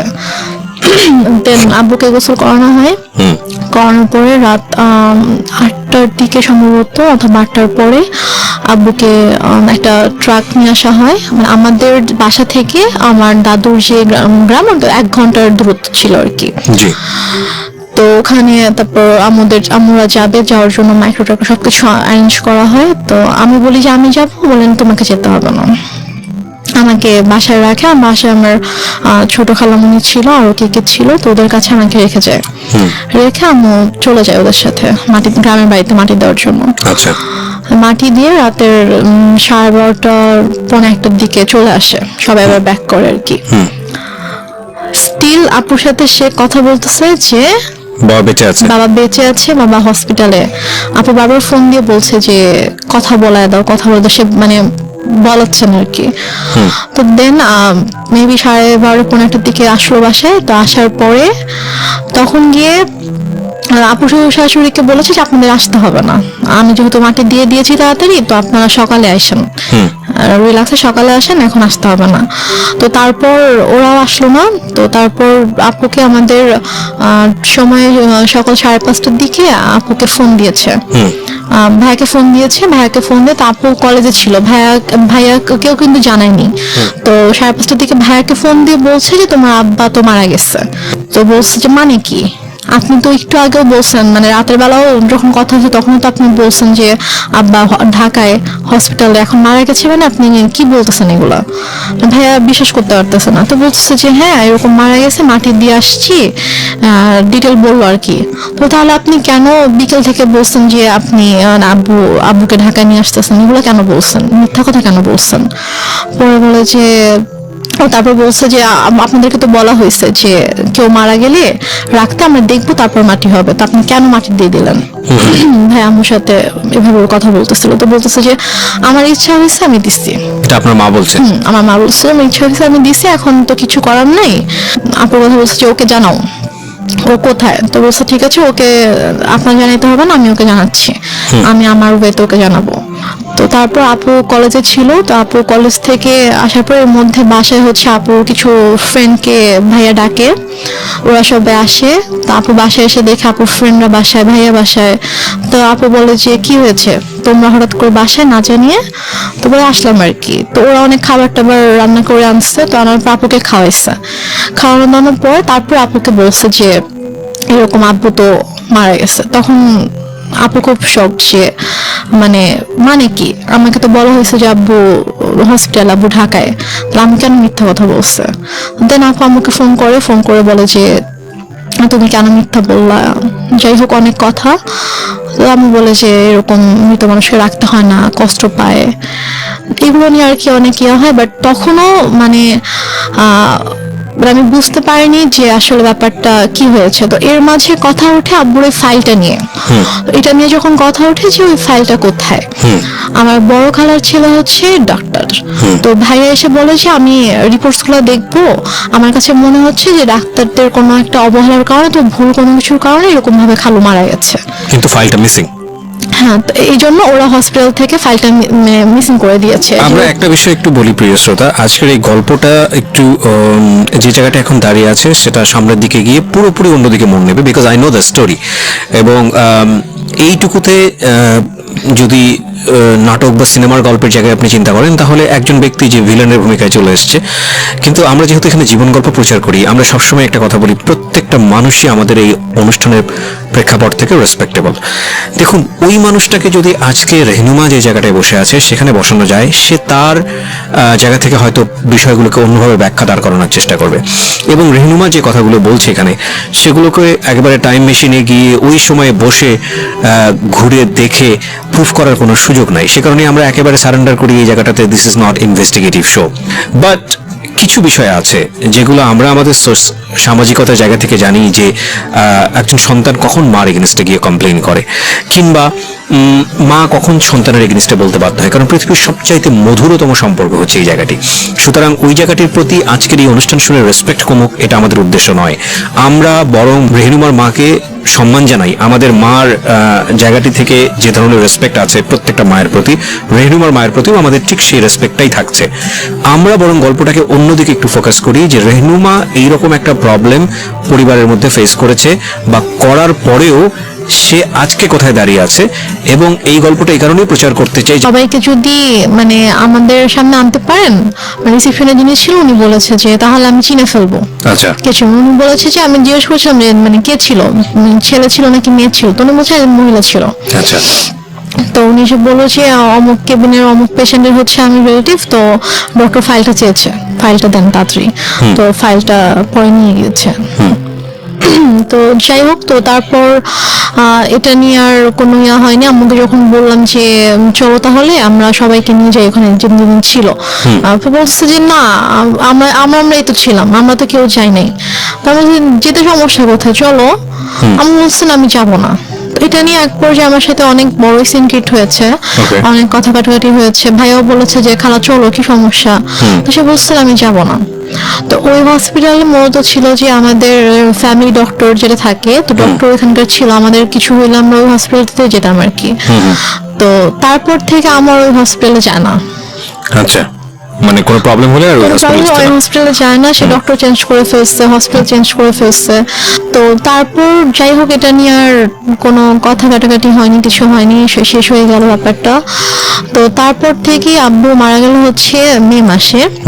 সেপ্টেম্বর মাস থেকে হঠাৎ করে আম্মুর কি হলো, সে আমাকে বলছে যে তোমাকে বিয়ে দিয়ে দিব। আমি তো বিয়ে করব না, আমি তো অনেক ছোট আছে, আমি তখন 9-এ পড়ি। তো আমি বলেছি আমি তো বিয়ে করব না। তো বলেছে যে না, তোমাকে বিয়ে করতে হবে। আমি বলেছি যে কেন, তোমার দায়িত্ব আমি নিতে পারতেছি না। একটু একটা মিনিট, মানে টু বি অনেস্ট, যে জিনিসটা আমার জানার আছে সেটা হচ্ছে যে আপনি তো মোটামুটি গল্পের যে গ্রাফটা মেনটেন করছেন, তাতে বোঝাই যাচ্ছে যে আপনার সঙ্গে আপনার মায়ের একটা সম্পর্ক, এই সম্পর্কটা স্বাভাবিক সম্পর্ক ছিল না। এটা একটা বৈরী সম্পর্ক। এবং আপনার বোন চলে গেল কানাডাতে, আপনারা দুই বোন, বাবা তো মারাই গেল, এবং ইন দ্য মিন টাইম আপনারা সিরাজগঞ্জে বাড়ি করেছেন। তার মানে ওই বাড়ি বলতে আপনারা কয়টা, আপনার পুরো একটা ফ্ল্যাটে আপনি এবং আপনার মা, এবং আপনি তখন ক্লাস 9-এ পড়ছেন। 2-3টা বিষয় এখানে নোট করার মতো প্রিয় শ্রোতা। একটা হচ্ছে যে ওর মার বয়সও কিন্তু তখন অনেক অল্প বয়স, 1। 2 নম্বর হচ্ছে যে মা সাথে সন্তানের সম্পর্কটা স্বাভাবিক না, এবং শুধু ওর সাথে না, ওর কথা অনুযায়ী ওর বড় বোনের সঙ্গে স্বাভাবিক না। এবং ও যে বিষয়গুলো দেখেছে সেটার পরে ওর সাথে ওর মার একটা সম্পর্কে ভীষণ রকম দূরত্ব তৈরি হয়েছে মানসিকভাবে, সেটাই স্বাভাবিক। অ্যান্ড সবচেয়ে বড় ইম্পর্টেন্ট যে বিষয়টা সেটা হলো যে ও ক্লাস 9-এ পড়ে, তার মানে হচ্ছে তখন ওর বয়ঃসন্ধিকাল চলছে। সো বয়ঃসন্ধিকালটা হচ্ছে কোনো ছেলে এবং কোনো মেয়ের জন্য সবচেয়ে ডেঞ্জারাস টাইম। ওই সময়টাতে রাতারাতি দেখবেন একটা ছেলে এবং একটা মেয়ের মধ্যে বেশ কিছু জিনিসের পরিবর্তন আসে, শারীরিক পরিবর্তনের পাশাপাশি ভয়ঙ্করভাবে মানসিক পরিবর্তন আসে। এবং এই জন্যই দেখবেন যে ক্লাস 7-8-এ চলে গেলে হঠাৎ করে ছেলেরা কিংবা মেয়েরা ধাম করে বড় হয়ে যায়। এই যে ব্যাপারটা, এই স্টেজটা কিন্তু খুব মারাত্মক এবং এটাকে খুব সফটলি ডিল করা উচিত। এই ডিল করার জায়গাটাতে মা কিংবা বাবা মা বা কাছের বন্ধুদেরকে অনেক বড় একটা ভূমিকা পালন করতে হয়। তো সেই জায়গাটিতে এই মেয়েটিরও এক ধরনের রাফ আচরণ হলেও হতে পারে যেটা মায়ের সঙ্গে, আমি ঠিক জানি না। আমি কোশ্চেনটা করতে চাই, একটা যেটা হচ্ছে যে আপনার বড় বোনের খুব অল্প বয়সে বিয়ে হয়েছিল যেটা আপনি বলছিলেন, তো সে কারণে কি ফ্যামিলি ট্রেডিশন এটা ছিল যে ঠিক আছে আপনাকেও বিয়ে দিয়ে দিক, না এরকম কিছু ছিল না, বরং উল্টো তো হওয়া উচিত, কারণ যেহেতু আপনাকে বিয়ে দিলে আপনার মা একা হয়ে যাবে একদম। একা হয়ে যাবে। সো আপনাকে বরং বিয়ে একটু বয়স হলেই দেওয়াটা স্বাভাবিক। আমি বরং যেটা দেখতে পাচ্ছি যে উল্টো ছিল, তার মানে আপনার আচরণ কি এমন ছিল আপনার মায়ের প্রতি যে আপনার মা আপনাকে সহ্য করতে পারছে না? এরকম কিছু ছিল না, কারণ আচ্ছা। আমি প্রথম থেকে বলে আসছি যে আম্মুকে দেখে প্রচন্ড ভয় পেতাম। ধর আম্মু কোনো কিছু নিয়ে যদি কোনো কিছু বলতো একদম মানে চুপ হয়ে যেতাম, কখনো যে তর্ক করা অথবা ওইভাবে ঝগড়া করা এরকম কিছু, অথবা উল্টো পাল্টা কোনো জবাব দেওয়া এরকম কখনো কিছু ছিল না। ওই কয়েকটা মাস আমার মানে এমন কেটেছে যে আব্বুর জন্য, আব্বুকে এত বেশি মিস করতাম এবং ওই রাতটার কথা মনে পড়ে। এই যে ফিলিংসটা নিয়ে যদি আরেকটা মানুষ আপনার পাশে দাঁড়াতো তাহলে মনে হতো যে না এই মানুষটা আমার কাছের মানুষ, হ্যাঁ, যেটা সেটা। আপনার মার কাছ থেকে আসার কথা ছিল। আপনার কথা অনুযায়ী আপনার মা ওই সময়টাতে খুবই স্বাভাবিক ছিলেন, তার মানে ওইটা আপনার কাছে আরো বেশি কষ্টদায়ক মনে হচ্ছিল। সেটাই। বলুন তারপর। যারা এসেছে তারাই কিন্তু আমাকে সান্ত্বনা দিয়েছে, বাট আমার মার থেকে আমি কোনো সান্ত্বনা পাইনি। তো আমি আসলে অনেক বেশি মানে একা হয়ে গিয়েছিলাম। তো সেই একাকিত্ব থেকে আমি আর কি ঘুমাতাম না। তো যাই হোক, তো সেপ্টেম্বরের দিকে হঠাৎ করে আম্মু একদিন আমাকে বলে যে দেখো আমার অনেক ঝামেলা হচ্ছে। ব্যাপারটা এরকম না যে আম্মু আমার দায়িত্ব নিতে পারছে না, যে আমার জন্য আম্মুর খরচ হচ্ছে, আমার খরচ কিন্তু আব্বুই পাঠাতো। তো সে আমাকে বলছে যে না আমি তোমাকে রাখতে পারবো না, আমি তোমার দায়িত্ব নিতে পারছি না, তোমাকে বিয়ে দিয়ে দিব। তা আমি বলছি, ঠিক আছে আমি আপুর সাথে কথা বলতে চাই, তোমার যদি খুব বেশি সমস্যা হয় তাহলে আমি আপুকে বলি, আপু আমাকে হোস্টেলে পাঠিয়ে দিক। আচ্ছা। তো বলেছে না আপুকে বলা যাবে না। তো এটা নিয়ে অনেক আম্মুর সাথে মোটামুটি একটু চলছিল যে আম্মু অনেকভাবে অনেককে দিয়ে বুঝাচ্ছিল আমাকে, লাইক আমার ফ্রেন্ডের আম্মুকে নিয়ে এসে। আপনার মধ্যে এমন কোনো আচরণ কি ছিল যেটা মা নোটিস করেছে যে বিয়ে দিয়ে দিলেই আমি সেফ জোনে চলে যাই? আমার মধ্যে আচরণ বলতে আমি তো বাসা থেকে লাইক বের কোনো হতাম না। মেল ফ্রেন্ডের সঙ্গে না। টাইম পাস করা, যেহেতু বাবা নাই সো ডেসপারেটলি মাকে অ্যাভয়েড করে অন্য কোনো দিকে যাওয়া? না না, আমার ওরকম কোনো মেল ফ্রেন্ড ছিল না যাদের সাথে হয়তো আমি আমি গার্লস স্কুলে পড়তাম, তো আচ্ছা। আমার ওরকম মেল কোনো ফ্রেন্ড ছিল না। ওকে। তো আমার যা ফ্রেন্ড ছিল, আমার যে বেস্ট ফ্রেন্ড ছিল ও আমাদের পাশের বাসারই ছিল আর কি। Okay. ও আরেকটা কথা বলি যে আমরা যে এলাকাটায় বাসা করেছিলাম ওইখানে আমার জন্ম হয়, মানে আমার যখন জন্ম হয় তখন আমরা ওই এলাকাতেই থাকতাম, বাট ভাড়া থাকতাম। তো পরবর্তীতে গিয়ে আমরা ওখানে বাসা করেছিলাম। জি। তো আমার যে ছোটবেলার বন্ধুগুলো ছিল তো ওরা ওখানকারই ছিল। তো সেই হিসাবে জাস্ট ওদের আম্মুকে নিয়ে এসে আম্মু আমাকে বোঝাচ্ছিল যে মানে বিভিন্নভাবে মোটিভেট করার চেষ্টা হ্যাঁ, করছিল। motivate করার Okay. চেষ্টা করছিল। তো এর মাঝে যেটা হয় যে অক্টোবর মাসে আমার দুসম্পর্ক আত্মীয় হঠাৎ করে আম্মু বলে যে ওরা আসবে। আম্মু অনেক আয়োজন করতেছিল, বাজার টাজার করছে, রান্না করতেছে। তারপর আন্টি আসছে, মানে আমার বান্ধবীর মা আসছে, বোন আসছে। তো বাসার মধ্যে একটা উৎসবের মতো একটা ব্যাপার, যে অনেক রান্না বান্না হচ্ছে, সব গুছাচ্ছে। তো আমি তখনও বুঝতে পারিনি যে গেস্ট গুলা কারা অথবা কেন আসছে। মানে আপনাকে দেখতে আসছিল Okay. এক্স্যাক্টলি। তো তারপর তারা আসলো। আসার পরে আমাকে তাদের সামনে, আমি তো যাবোই না, কোনোভাবে যাব না, আমাকে জোর করে নিয়ে গেল। তো নিয়ে যাওয়ার পরে তো আমি গিয়ে যখন দেখলাম যে কে ছেলে, কারণ আমি হচ্ছে আমাদের বললাম দুসম্পর্ক আত্মীয় ছিল, তো আমি ছেলের বড় ভাইকে চিনতাম, আমাকে মামা বলে রাখতাম। জি। তো তারই ভাই, সে সিঙ্গাপুরে থাকতো এবং সে অনেক টাকা পয়সার মালিক ছিল।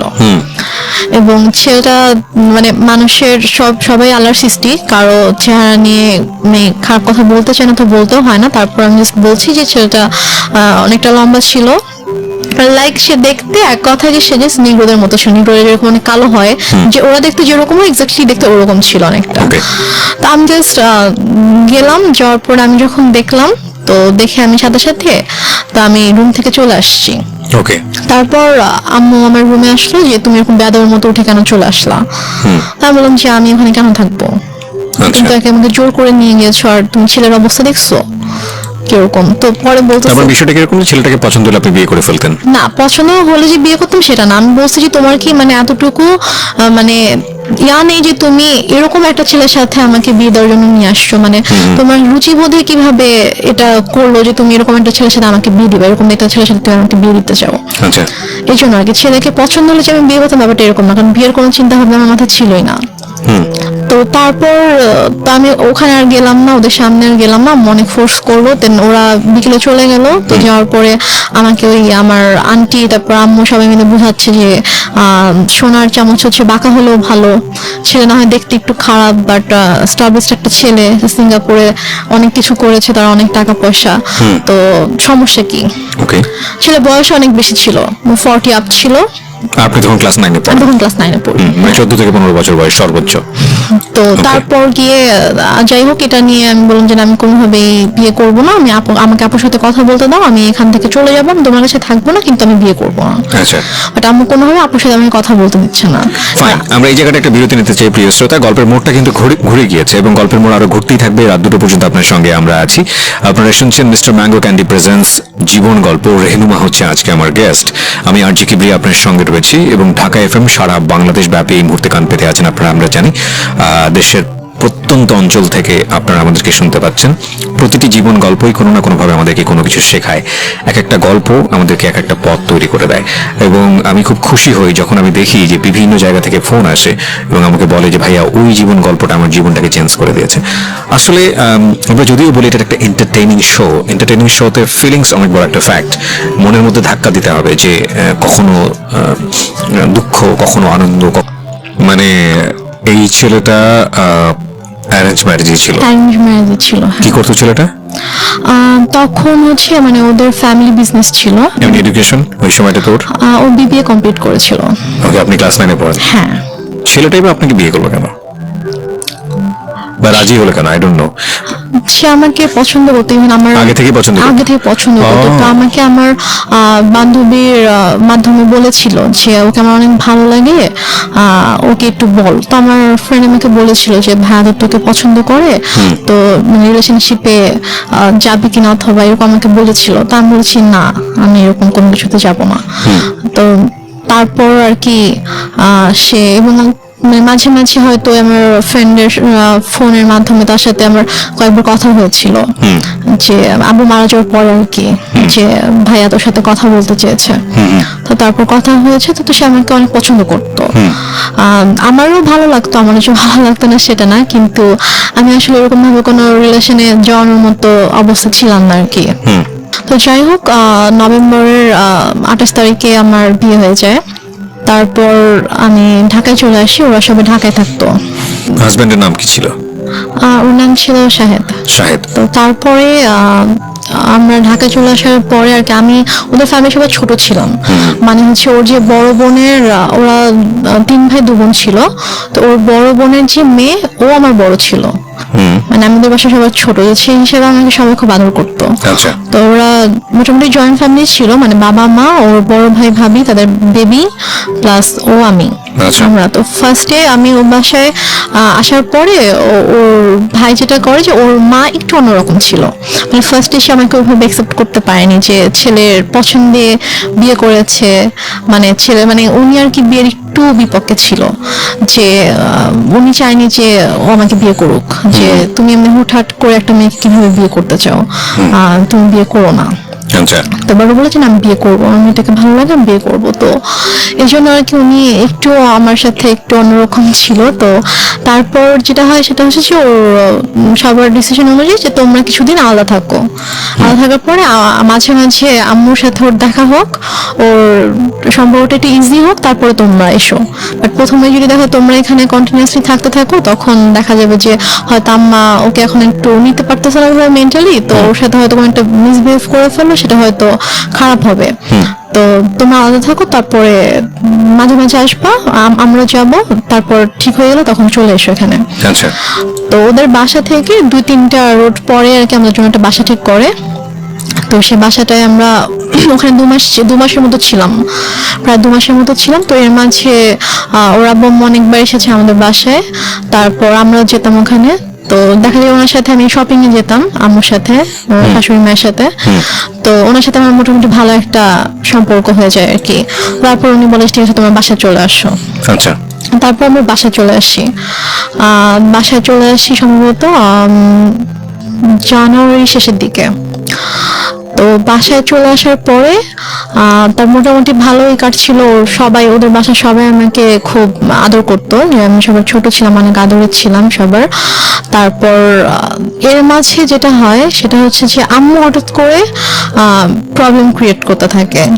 প্রবলেম আমার আম্মু প্রবলেম ক্রিয়েট করতে থাকে বলতে যে আমাকে ফোন করতো অথবা আমার হাজবেন্ডকে ফোন করতো, ফোন করে হয়তো চিল্লাফাল্লা করতেছে, আসো তুমি, আসতেছো না কেন, আমাকে বারবার ডাকতো। তো আমি বলছি, ঠিক আছে আমি তো আসবো, সমস্যা নেই আমরা আসবো। তো আমরা এর মাঝে গিয়ে একবার ঘুরে এসেছিলাম। আচ্ছা, তো সিরাজগঞ্জ থেকে ঘুরে এসেছিলাম। তো তারপরে সে হঠাৎ করে একদিন বলতেছে যে তুমি একবারে চলে আসো। বলছি আমি একবারে কেন চলে আসবো? বলতেছে যে না, এই ছেলের সাথে তোমার থাকতে হবে না। আমি বলছি যে মানে কি, আমি এই ছেলের সাথে কেন থাকবো না, কি হয়েছে? বলছে যে না, তুমি চলে আসো, আমি এই ছেলের সাথে সংসার করতে দিব না, তোমার ডিভোর্স করে দিব। তুমি আসো, তুমি আসবা, পড়াশোনা করবে ঠিক মতো, আমার কাছে থাকবা, তুমি আসো। মানে হঠাৎ করে এই ধরনের কথা কেন হঠাৎ বলা? করে। আচ্ছা, তা আমি তখন বললাম যে আম্মু, তুমি নিজেই তো আমাকে বিয়ে দিয়েছো, তুমি নিজেই তো রাখতে চাওনি আমাকে, তাহলে এখন যেহেতু আমার একজনের সাথে বিয়ে হয়েছে, আমি এখানে সাথে একটা ফ্যামিলির সাথে আমি অ্যাড হয়েছি, এবং তার সাথে আমার ধীরে ধীরে ওরকম ভালো একটা বন্ডিং তৈরি হয়ে গিয়েছে, ওর ফ্যামিলি সবার সাথে আমার একটা ভালো বন্ডিং তৈরি হয়েছে, এখন তো তুমি এটা বলতে পারো না। তো সে আমাকে নানাভাবে ফোর্স করতে থাকে। তো সে এর মাঝে সে যেটা করে, সে সিরাজগঞ্জ থেকে ঢাকায় আসে। তো ঢাকায় এসে সে আমার শ্বশুর বাড়িতে অনেক মানে হাঙ্গামা ক্রিয়েট করে ফেলে। লাইক সে এসে চিল্লাচিল্লি করতেছে যে আমার মেয়েকে আমি নিয়ে যাব, তোমরা কেন আটকে রাখছো, তোমরা আমার মেয়ের ব্রেন ওয়াশ করছো, আমার মেয়েকে নিয়ে যেতে দাও, আমার ছোট মেয়ে, বাচ্চা মেয়ে, আমি ওকে তোমাদের কাছে রাখবো না, এগুলো বলতে থাকে। আমি তো যাব না, আমাকে অনেক ফোর্স করতে থাকে, তুই চল, আমার হাত ধরে টেনে বাসা থেকেও বের করে নিয়ে যায়, মানে দরজা খুলে আমাকে বাইরেও বের করে নিয়ে যায় যে তুই চল, তোকে আমি এখানে থাকতে দিব না। তারপর গিয়ে আমার শাশুড়ি, তারপর আমার চা, ওরা গিয়ে আর কি আমাকে নিয়ে আসে যে আন্টি এরকম করেন না, আর বসেন শান্তভাবে আমরা কথা বলি। তো সে কোনোভাবে শান্ত হয় না, সে জাস্ট একটাই কথা, আমার মেয়েকে আমি রাখবো না। তারপর সে বলে যে না, আমরা তো ওকে যেতে দিব না। তো সে অনেক তর্কাতর্কির পরে সে রাগ করে বাসা থেকে বের হয়ে যায়।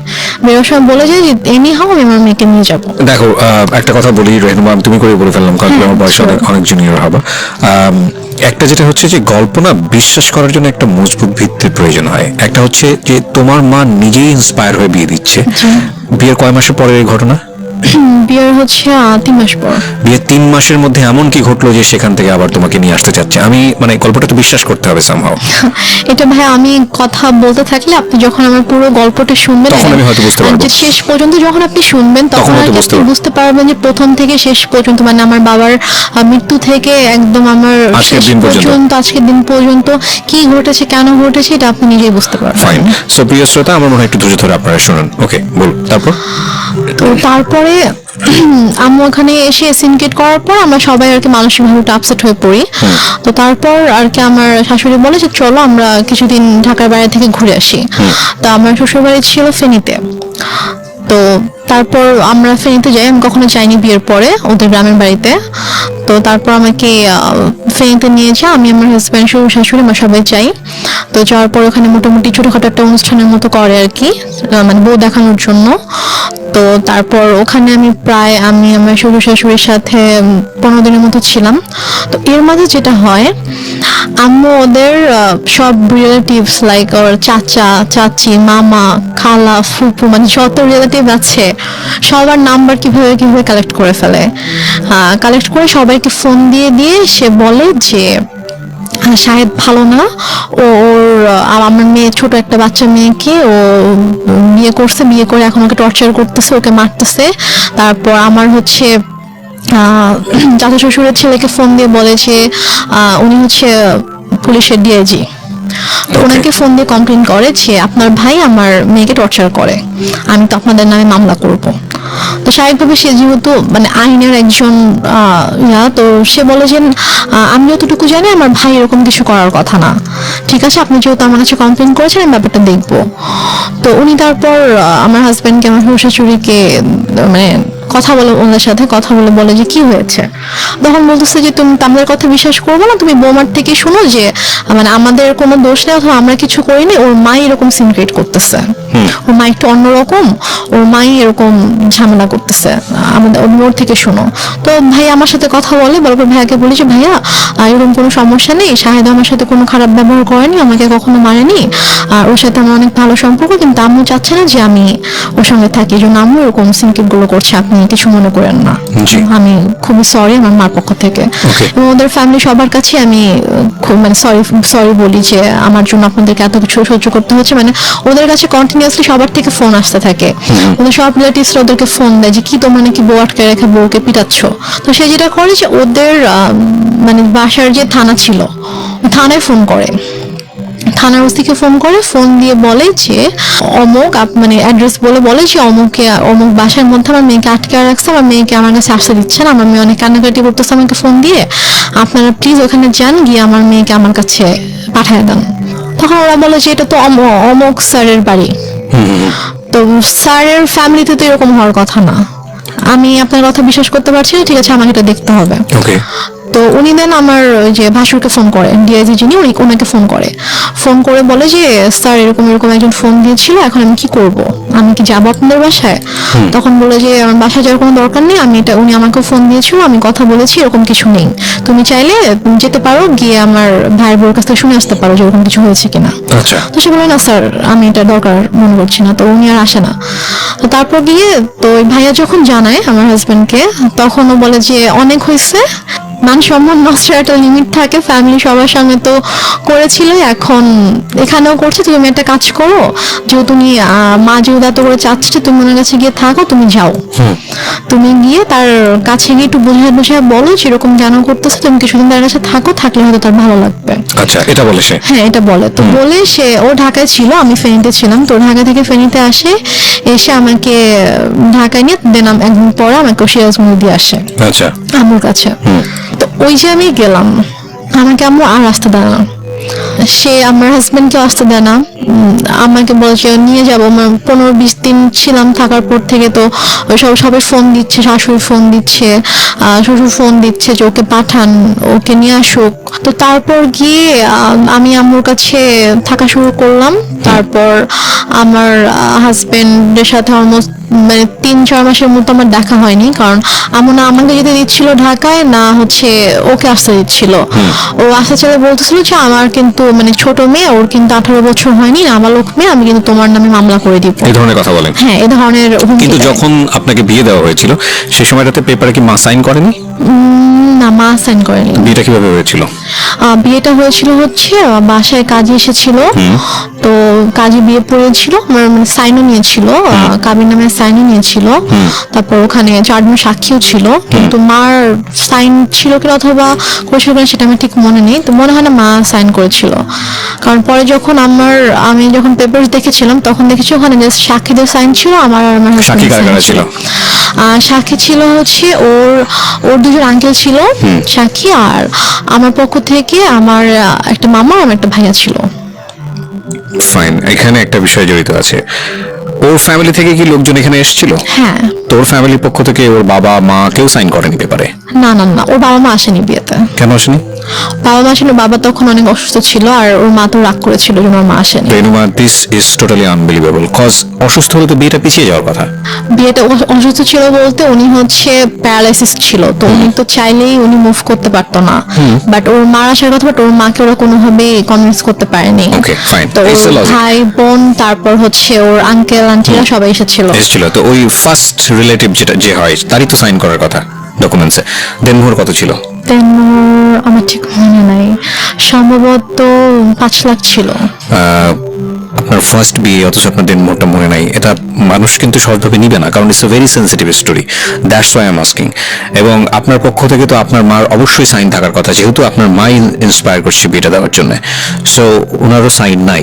তার মানে লজিক্যালি যদি আমি যাই তাহলে এখানে ওনার বিয়েতে মত ছিল না, এটা প্রথম থেকেই বোঝা যাচ্ছে, যদিও আপনার কথা অনুযায়ী বিষয়টা একদম ডিফারেন্ট।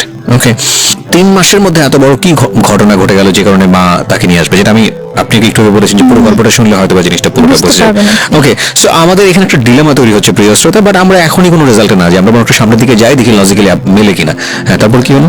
তারপরে হচ্ছে আমার ওদের ফ্যামিলি থেকে সবাই আম্মুকে ফোন করতো, আম্মুকে বোঝানোর চেষ্টা করতো যে আমরা আসি, সামনাসামনি কথা বলি, কথা বলে ঠিক করার চেষ্টা করি যে দেখি ঠিক হয় কিনা, আপনি কেন এরকম করছেন। তো বাট আমি বলেছি আমি এই বিষয়ে কোনো কথাই বলবো না, মানে একটাই কথা ছিল তার যে আমি আমার মেয়েকে সংসার করতে দিব না, আমি আপনার ছেলের সাথে রাখবো না। ওকে। তো এদিকে আমার মানে আমার সাথে কথা বলতে দিত না, লাইক আমার ফোন আমার থেকে নিয়ে নিয়েছিল, আমার ফোন আমার কাছে রাখতে দিত না। আমার হাজবেন্ড ফোন করতো আম্মুর ফোনে, ফোন করলে আমাকে কখনো দিত কখনো দিত না। তো আমি অনেক কান্না করতাম, আমার মন অনেক খারাপ থাকতো যে আমি ওখানে যেতে চাই। আমি আম্মুকে অনেক ইভেন আমি আম্মুর মানে পায়ে ধরেও কান্না করেছি, আম্মু তুমি কেন এরকম করছো আমাকে বলো। মানে সে আমাকে কোনো মানে কারণও বলতো না যে কেন সেরকম করছে। আমি বলছি আম্মু তুমি তো আমাকে বিয়ে দিয়েছো, এখন যখন আমি একটা জায়গায় গিয়েছি, আমার বিয়ে হয়েছে, আমি আমার হাজবেন্ডকে অনেক ভালোবাসি, আমি ওর ফ্যামিলির সাথে অনেক ভালোভাবে মিশে গিয়েছি, তো এখন কেন তুমি সবাইকে এরকম কষ্ট দিচ্ছ, আমাকে কেন তুমি কষ্ট দিচ্ছ আম্মু। যাই হোক, তারপরে গিয়ে আম্মু যেটা করলো যে ওদের সাথে অনেক কথাবার্তা যখন হলো, ও অনেক বার রিকোয়েস্ট করলো, তো বলো ঠিক আছে তুমি সিরাজগঞ্জ আসো, এসে ওর সঙ্গে দেখা করে যাও। ওকে।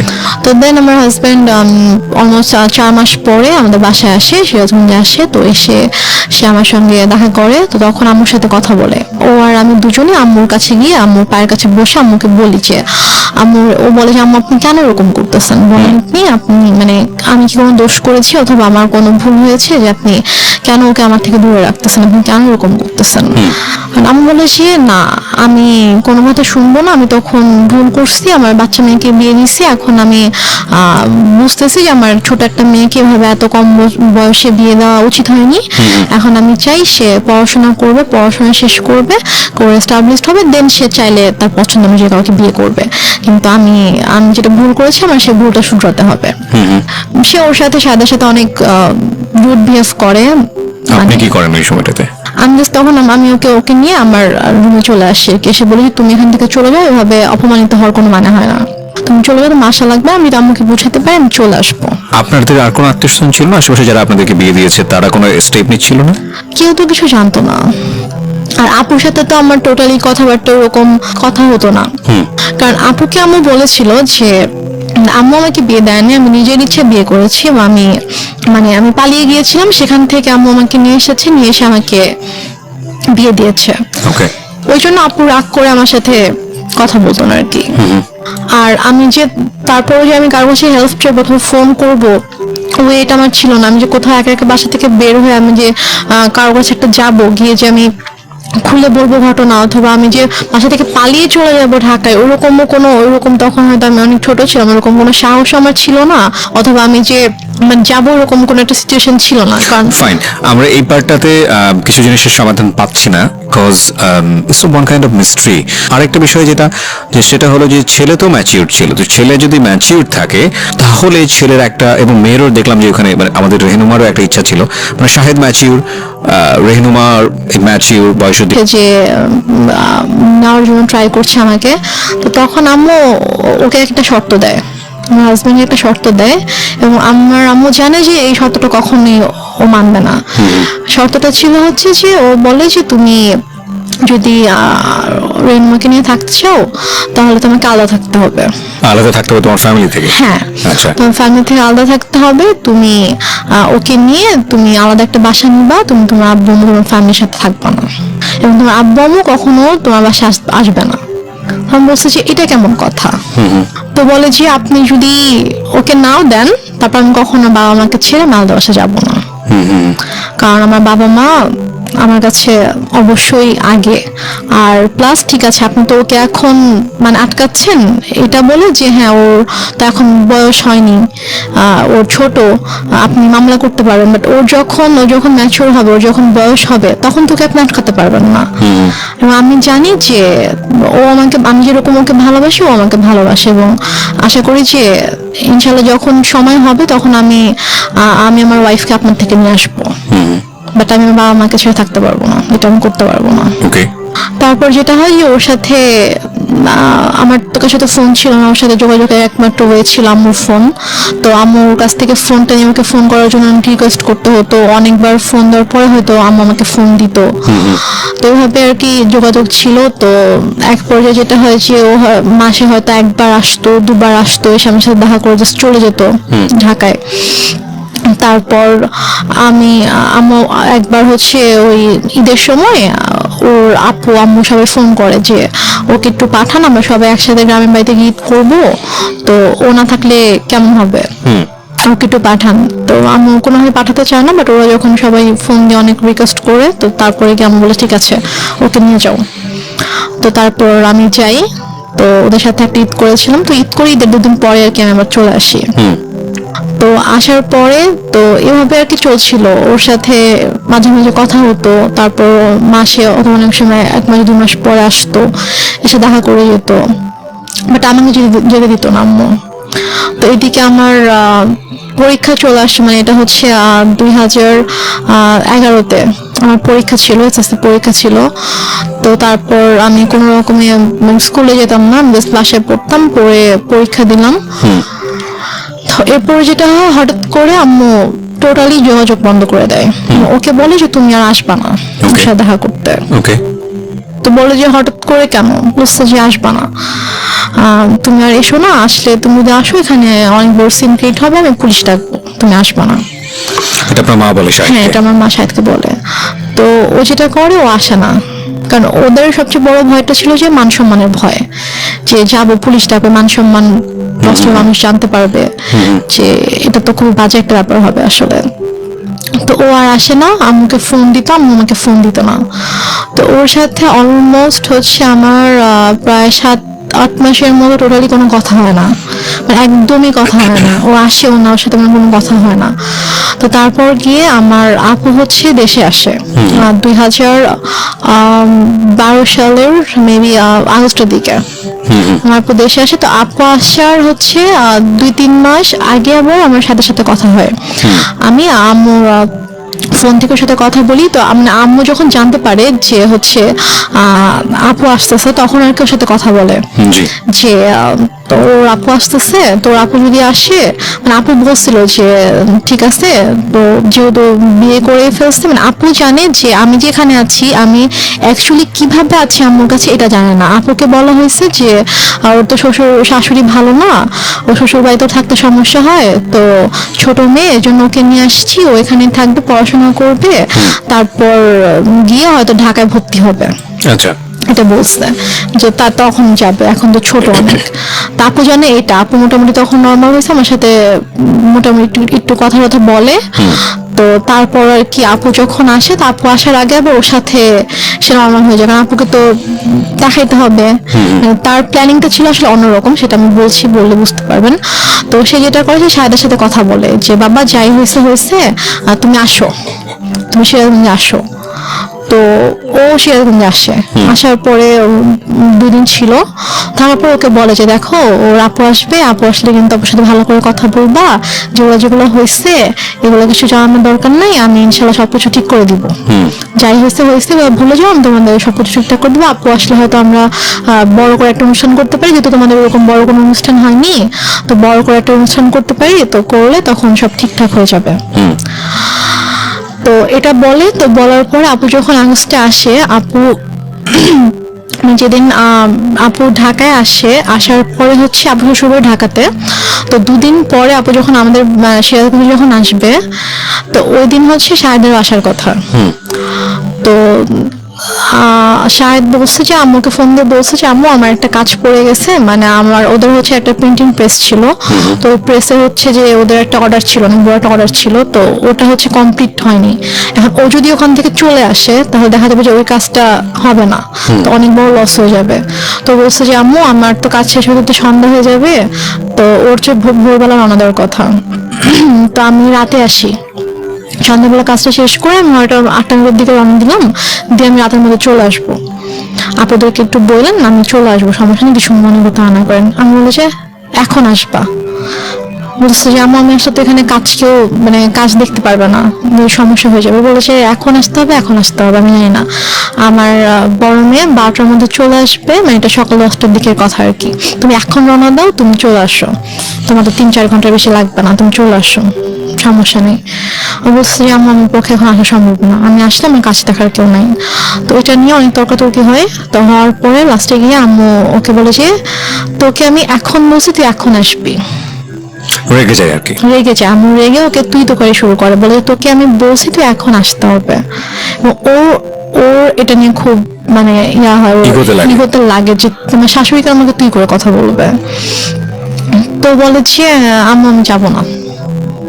বলছে তুই যদি এখন না আসিস, এখন যদি রওনা না দিস, তুই যদি এখন না আসিস তাহলে তুই জীবনও এখানে আসবি না, তুই ভুলে যা আমার মেয়েকে, জীবনে আসতে পারবি না, আমি তো রিলেশন জীবনও ঠিক করবো না, তুই আসবে জীবনে আসতে পারবে না। তো বলছি যে আম্মু মানে এটা তো বুঝতে হবে, আমার সমস্যাটা যদি আপনি না বুঝেন তাহলে তো আমি কিছু করার নেই। তো তারপরেও মানে ও চেষ্টা করে বুঝাইতে, বাট আমি বলেছি না এমনিও আসতে হবে। তো বলেছে আমার পক্ষে সম্ভব না আসা। তো যাই হোক ও ফোনটা রেখে দেয়। তো আপুরা চলে আসে। তো আপুরা আসার পরে আপুদেরকে যেটা বলে সেটা হচ্ছে যে ও বলছে যে আপনার মেয়ে আসছে, তো আমি কি করব, আমার কেন যাইতে হবে, আমি যাইতে পারবো না আপনার মেয়ের সাথে দেখা করতে। আপনার বড় মেয়েকে বললেন তার যদি আমার সাথে দেখা করতে হয় সেজন্য আমার বাসায় এসে আমার সঙ্গে দেখা করে, বাট এটা কিন্তু ও বলেইনি।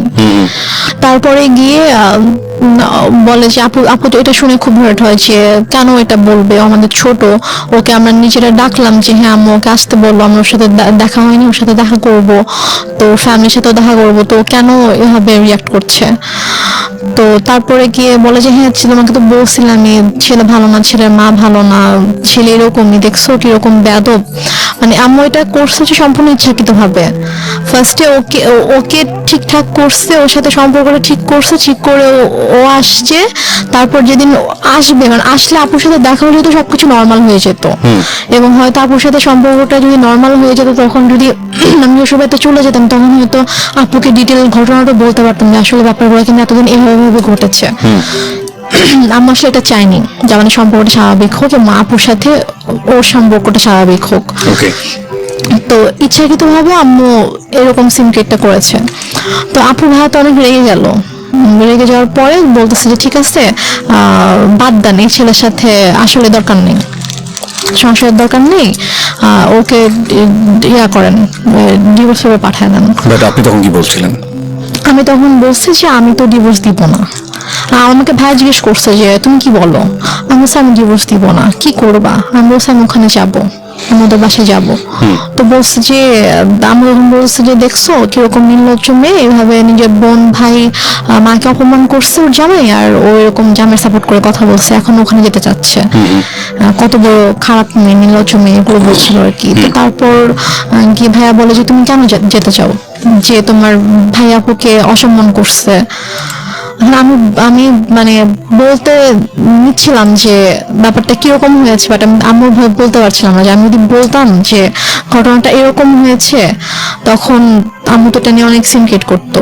তো দেন আর রাতের বেলা আপু বলছে যে আমি ভাবছি যে রাতের বেলা যখন ঘুমাতে যাবো, আমি যখন ঘুমিয়ে যাবো তখন আমি আপুকে গিয়ে বলবো যে আপু ঘটনাগুলো কিন্তু এরকম এরকম হয়েছে, তুমি ওকে ভুল বুঝো না, তুমি ব্যাপারটা প্লিজ সলভ করো, আমি এটা বলতে চেয়েছি। তো তারপর রাতে যখন আপুকে বলেছি আপু আমি তোমার সাথে ঘুমাবো, বলছে আচ্ছা ঠিক আছে। তো আম্মু যেটা বলে যে তোমার 2 বোন ঘুমাবা, চলো আমরা 3 জন একসাথে ঘুমাই। কারণ আম্মু হয়তো বুঝতে পেরেছে যে আমি যদি আপুকে কিছু বলে দেই, রাইট রাইট, তারপর বলে যে আমি তোমাদের সাথে ঘুমাবো। পরে আমি বলছি যে না আমি আর আপু ঘুমাবো রুমে, আর খাটে তো 3 জনের জায়গা হবে না। আপুর তখন বেবি ছিল 2টা। তারপর যে বড় বেবিটা ওর বয়স 2.5 বছর, তো ওর বাবার সাথে ঘুমাবো আর কি। তো আমি বলছি যে আমি আর পিচি বাবুটা আর আপু ঘুমাবো, তো বেডে তো জায়গা হবে না। সমস্যা না, আমি ফ্লোরে ঘুমাচ্ছি, তোমরা 2জনই শুধু গল্প করবা, মাকে নিবা না গল্পে, মানে সেরকম বলতেছে।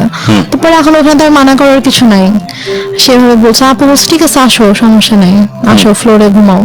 তো সে ফ্লোরে বেড করছে, আমি আপুকে বলতে পারলাম না যে যেটা বলতে চাইছি বলতে পারলাম না। তো তারপর আমি অনেকবার চেষ্টা করেছি, আপু যে কয়দিন দেশে ছিল, আপু আমাদের বাসায় 2 দিন ছিল, তো ওই 2 দিনেও পারিনি। তারপর আপু যাওয়ার আগে যখন আমি ঢাকা এসেছিলাম আম্মুর সাথে, আপু শ্বশুর বাড়িতে, তখন আমি বলার চেষ্টা করেছি, আমি সুযোগ পাইনি, মানে আম্মু আমাকে সুযোগটা দেয়নি আমি আপুর সাথে একা কোনোভাবে কথা বলবো, ওই সুযোগটা দেয়নি। ঢাকায়ও যখন আমরা ঘুমিয়েছি, আম্মা আমাকে নিয়ে ঘুমিয়েছে একটা রুমে, আপুর সাথে যখন দিনের মধ্যে স্বাভাবিকভাবে ওরা অনেক বিজি ছিল, তারপর আমি ট্রাই করেছি, আমি সুযোগও পেয়েছি অনেক, বাট আম্মু কোনো না কোনো ভাবে আমাকে কথা বলতে দেয়নি আর কি। তো আমি যাই হোক আমি কথা বলতে পারিনি।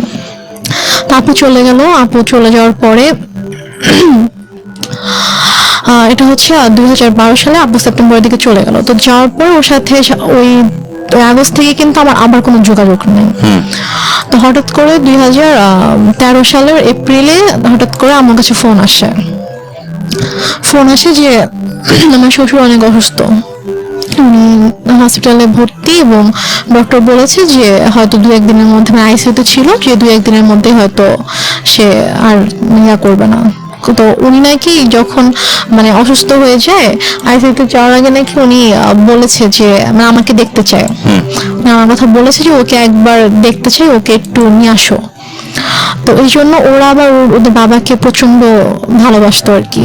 তো ওরা সবাই আম্মুকে ফোন দিয়ে এটাও বলছে, আন্টি আপনার পায়ে ধরে প্লিজ আপনি ওকে পাঠান, ওকে আব্বু দেখতে চাইছে।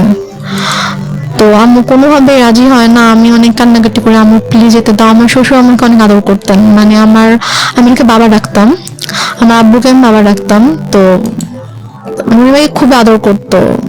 তো আমি যখন শুনি যে এরকম অসুস্থ, আমার খুবই খারাপ লাগে। আমার বাবা মারা যাওয়ার পর থেকে আমি যে কদিনই ওনার সাথে ছিলাম, আমার কাছে জাস্ট মনে হয়েছে যে এটা আমার বাবা। তো আমি আম্মুকে অনেক রিকোয়েস্ট করি, তারপর ওরাও তো কন্টিনিউয়াসলি ফোন দিচ্ছিল। তারপর আমি বলে ঠিক আছে, আমি ওকে নিয়ে আসতেছি, আমি নিয়ে যাব, আমি নিয়ে আসবো, তোমাদের আসতে হবে না। তো আম্মু আমাকে নিয়ে ঢাকায় আসে। আসার পরে তো হসপিটালে ছিল, আম্মু 2 দিন ছিল, 2 দিন রেডি করে দেন আমার পেপারস নিয়ে আসে যে তুমি এখানে সাইন করে দাও। তো আমি বলছি কিসের পেপারস? তো বলেছে যে এটা ডিভোর্স পেপার। তো আমি বলেছি যে আমি সাইন করব না, তোমাকে সাইন করতে হবে। আমি বলছি না আমি করবো না সাইন। তো তারপর আম্মু আমাকে ফোর্স করে, আম্মুর সাথে একটু তর্কাতর্কি হয়, আম্মু আমাকে একটু মারধর করে। তো তারপর গিয়ে আমি ওই দিন সাইন করি না। তো তারপর গিয়ে তার কয়েকদিন পরে হঠাৎ করে আমি বলে যে সকালবেলা বলছে যে চলো এক জায়গায় যেতে হবে। তো আমি কোথায়? চলো গেলে দেখতে পাবা। তো গিয়েছি, তো যে দেখি যে একজন হচ্ছে লয়ার, তো ওনার বাসা আর কি। তো ওনার বাসায় গিয়েছি, তো ওনার বাসায় দেখি ওই লয়ারটা আছে, সাথে আরেকজন লোক আছে। পরে বুঝতে পারলাম হচ্ছে কাজী। আচ্ছা। তো ওখানে গিয়ে আমাকে পেপারস গুলো নিয়ে বলছে যে নাও এখানে সাইন করো। আচ্ছা সাইন করতে হবে, এখানে কোনো সিনকিট করো না, এখানে সাইন করে দাও। তো আমি তো কিছুতেই সাইন করবো না, আমি অনেক কান্নাকাটি করছিলাম। তো লয়ারের ওয়াইফ বলছিল যে আপা আপনি তো বলেছেন যে আপনার মেয়ে নিজের ইচ্ছায় ডিভোর্স দিতে চায়, তা মেয়ে কেন কান্না করছে? ওকে, তাহলে কি মেয়ে চায় না? তা আমি তখন বলছি আঙ্কেল আমি চাই না, প্লিজ হেল্প মি, আমি চাই না আমার হাজবেন্ডকে ডিভোর্স দিতে। হ্যাঁ আমি লয়ারকে বলেছি আঙ্কেল আমি ওকে অনেক ভালোবাসি, আমি ওর সঙ্গে থাকতে চাই, ও আমার সঙ্গে থাকতে চায়, আম্মু ফোর্স করছে, আমি চাই না। তখন লয়ার বলে যে আপা আমি তো এটা করতে পারবো না, আপনি করেন, আপনি হচ্ছে আমি ওর হাজবেন্ডকে ডাকাবো, ওদেরকে সামনাসামনি কথা বলবো, বলে যদি দেখি যে না ওদের মধ্যে সমস্যা, ওরা একসাথে থাকতে চায় না, তখন গিয়ে আমি এটা করবো। তার আগে আমি তো আপনার কথা শুনে বিশ্বাস করে ফেলেছিলাম যে আসলে ছেলে ভালো না, বাট মেয়ের অবস্থা দেখে তো আমি এখন বুঝতে পারছি যে না আসলে আপনি মিথ্যা বলেছেন। সে বলে যে আমি আপনাকে টাকা দিচ্ছি, আপনি আমার কাজ করবেন। সে বলে আপা আমি এটা করতে পারবো না। তো এটা নিয়ে আম্মু ওনার সাথে অনেক তর্কাতর্কি করার পর এক পর্যায়ে উনি বলে যে দেখেন আমার মেয়ে ছোট ছিল, ও কিছু বুঝতেছে না, ওকে কিভাবে বুঝাইছে, ছেলেটা এরকম ভালো না, আপনি প্লিজ করেন, এটা করেন। আর আপনি ইমোশনাল কেন হচ্ছেন? এটা আপনার কাজ, আমি আপনাকে টাকা দিয়েছি কাজটা করার জন্য, সো আপনি কাজটা করেন। তো এখন বলো ঠিক আছে। তো তারপর আমাকে অনেক বুঝাইলো যে দেখো যেহেতু এখন যাচ্ছে না, এখন কি করবা? তো লয়ারের ওয়াইফ এসে আমাকে বলতেছে যে এখন মার কথা শুনতে হয়, মা যেহেতু বলছে, মা তো তোমার ভালোর জন্যই কিছু বলতেছে, মা তো তোমার খারাপ চাইবে না, তুমি হয়তো বুঝতে পারছো না, তুমি ছোট মানুষ, বাট তোমার আম্মু তো বুঝবে, সো থাক, এরকম করো না, তুমি করো, সাইন করে দাও। দেন আমি সাইন করি, লয়ারের কিছু পেপারস ছিল, তারপর ওই কাজে যিনি এসেছিলেন তিনি ওনার কাছে কিছু পেপার ছিল, ওই কাজটা ছিল হচ্ছে যে মানে আমাকে বিয়ে পড়িয়েছিল ওই কাজটা ছিল।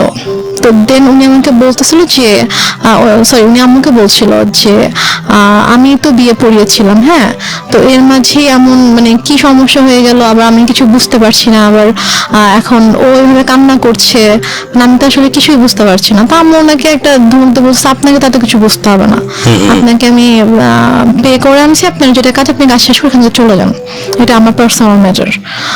তো তারপর যাই হোক, ওখানে আমি এক পর্যায়ে আমি সিগনেচার করে দিই, করে আমি আমরা বাসায় চলে আসি। তো বাসায় চলে আসার পরে আম্মু ওকে পেপারস গুলো তো অফিসিয়ালি পাঠিয়ে দেওয়া হয় শাহেদের কাছে। তো শাহেদ যখন পেপারস পায়, হাতে পায়, তখন শাহেদ আম্মুকে ফোন করে যে আম্মু এসব কি, এটা কেন? মিনিংটা হচ্ছে ফাইনালি ইউ সাইন দ্য হ্যাঁ, পেপারস। আমি পেপার সাইন করি। ওকে। তো তারপর শাহেদ যখন আমাকে ফোন করে যে আম্মু পেপার শেষে, আমি তো ওকে ডিভোর্স দিতে চাই না, আমি তো সাইন করবো না। তো বলেছে যে না, তোমাকে তো তুমি সাইন করো, তোমাকে সাইন করতে হবে, তো তোমাকে ডিভোর্স দিয়ে দিয়েছে। বলছে আমি ওর সাথে কথা বলতে চাই, ও আমাকে ডিভোর্স দিতে পারে না, আমি জানি ও আমাকে ডিভোর্স কখনো দিবে না। তো বলে যে আমার সাথে কথা বলা যাবে না, আর আসলে ব্যাপারটা কি, তোমাকে এখন কিভাবে বলবো নিজের মেয়ের কথা, এখন ওর তো অন্য একটা ছেলের সাথে রিলেশন আছে। এটা আপনার মা বলে? হ্যাঁ, আমার মাকে বলে রিলেশন আছে এবং তাকে বিয়ে করতে চায়। এটা কি আপনি সামনে থেকে শুনেছেন নাকি? হ্যাঁ, আমার সামনেই কথা বলতেছিল, বলছে যে ও তো বিয়ে করতে চায়। আমি জাস্ট মানে অবাক হয়ে মার দিকে তাকিয়েছিলাম, বাট আমি কিছু বলতে পারছিলাম না, আমার চোখ দিয়ে পানি পড়ছিল যে মানে কিভাবে পারছে আমার। এখানে আমার একটা প্রশ্ন আছে, সেটা হচ্ছে যে আপনি এতটাই যদি নমনীয় বা সফট হবেন, তাহলে আপনি কিভাবে সাহস করেন যে আপনি রেডিওতে এসে এই গল্পটা আজকে লাখ লাখ মানুষকে বলবেন? মানে আপনি তখন কেন প্রতিবাদ করেননি? আপনার প্রতিবাদের যেই মানে বলতে পারি আমরা যে যেই স্পিডটা আমরা এখন দেখতে পাচ্ছি, লাখ লাখ মানুষকে জানিয়ে দেবার নিজের পরিবারের গল্প, সেখানে ওখানে একটু সামান্য সাহস করলেই তো হতো, একটু লাউডলি চিল্লালেই তো বুঝতে পারতো পাশ থেকে শাহেদ যে না, আমার স্ত্রী আমার পক্ষে আছে। সেটুকু সাহস কি ফ্যামিলিতে ছিল না? সেটুকু সাহস আসলে আমার তখন ছিল না। এবং আমার এর পরের ঘটনায় যেটা শুনলে আপনি যেটা বুঝতে পারবেন, যে তখন আমি যেই স্টেপটা নিয়েছিলাম, অথবা তখন আমার মধ্যে যে পরিবর্তনটা এসেছিল, যে চিন্তাধারার যে পরিবর্তনটা এসেছিল, সেটা যদি আমার ওই মুহূর্তে আসতো, তাহলে যে আমার আম্মু আমার সাথে এত কিছু করতে পারতো না। এবং আমার এটা কিন্তু একটা ইন্টারেস্টিং বিষয় প্রিয় শ্রোতা, পরিবারের যে সদস্যরা সাধারণত মুখ বুজে থাকে, কথা বলতে পারে না বা প্রতিবাদ করা উচিত সেটা বুঝে সেই পারে না প্রতিবাদ করতে, এরা কিন্তু ধীরে ধীরে ধীরে ধীরে এমন একটা পর্যায়ে চলে যায় এবং এমন ভাবে আউটব্রাস্ট করে, যখন আসলে আপনি চিন্তাও করতে পারবেন না ওর আউটব্রাস্টটা কতটা ভয়ানক হতে পারে। ওর ক্ষেত্রেও হয়তো বিষয়টা সেরকমই হয়েছে। হ্যাঁ, তো আমি তখন আমার আম্মুকে কিছু বলিনি, কারণ আমি এতটাই আপসেট ছিলাম যে আমি জাস্ট বুঝে উঠতে পারছিলাম না যে আমার মা কেন আমার সাথে এরকম করছে, আমি কেমন করেছি। তো তারপরে আমার জুলাই মাসে 2013 সালে জুলাই মাসে আমি ডিভোর্স হয়ে যায় অফিসিয়ালি। তো তারপর জুলাইয়ের পর থেকে আর কি আমার মা আমাকে ধীরে ধীরে বলে যে মানে আমার যে কিছু গহনা ছিল সেগুলো তো আমার মায়ের কাছেই ছিল, সেগুলো আমার মায়ের আলমারিতে ছিল, বাট আমার আব্বু আমাদের নামে কিছু মানে আমার বোনের নামে কিছু প্রপার্টি রেখে গিয়েছিল আর কি।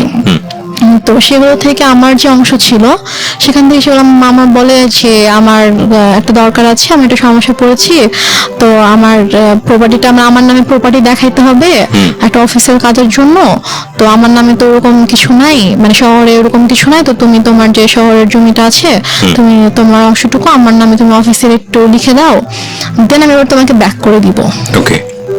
তো আমি ভেবেছি হয়তো সত্যি কোনো সমস্যা হয়েছে, এই জন্য হয়তো চাচ্ছে। আমার আসলে মানে আমি বুঝে উঠতে পারিনি যে এটার মাঝে যে কি ছিল, এটা কেন আম্মু এরকম করছে।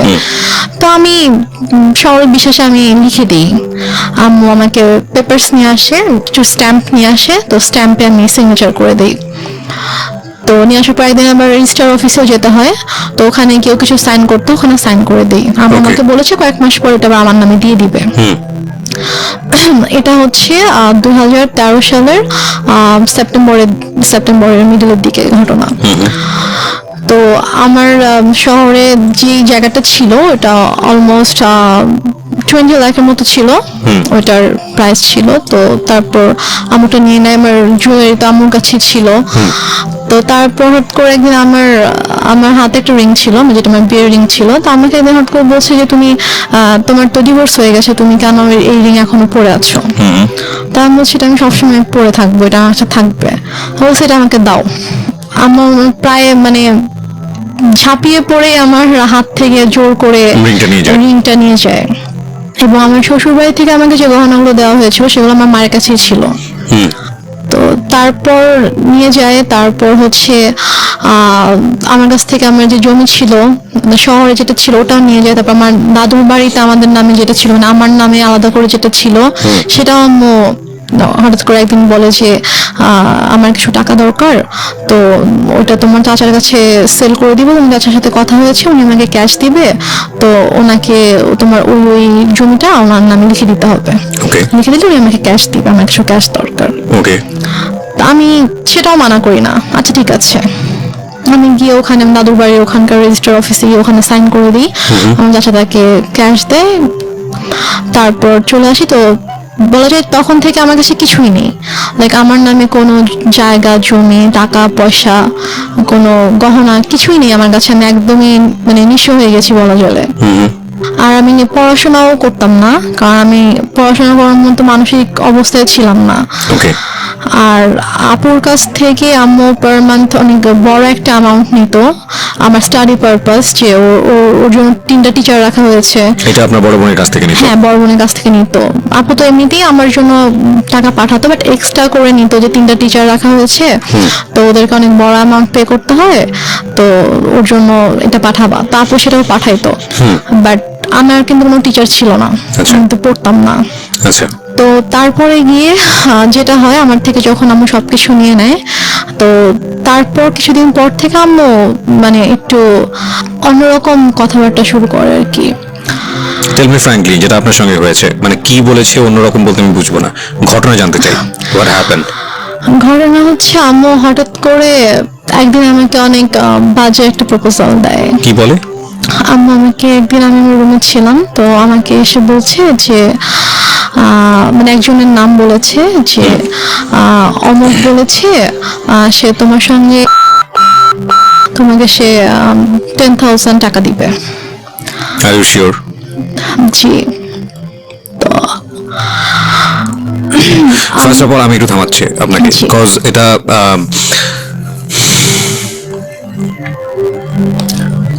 এই লাইনগুলো আমি রেডিওতে প্রচার করিনি, আমি এখানে অনেক কিছু মিউট করে দিয়েছি, বিকজ আমি জানি আমার শ্রোতারা যেটা বোঝার দরকার বুঝে নিয়েছে এবং আমিও বুঝে নিয়েছি। কিন্তু আমার এখানে অনেক বড় কথা আছে এই কারণেই যে মা তো মাই।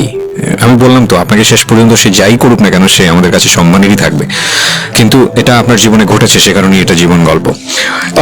আমি আপনাকে আবারও সতর্ক করছি রেনুমা, এই গল্পটা রেডিওতে এখন মানুষ শুনছে এবং আমাদের ইউটিউবে সারাটা জীবন এটা থেকে যাবে।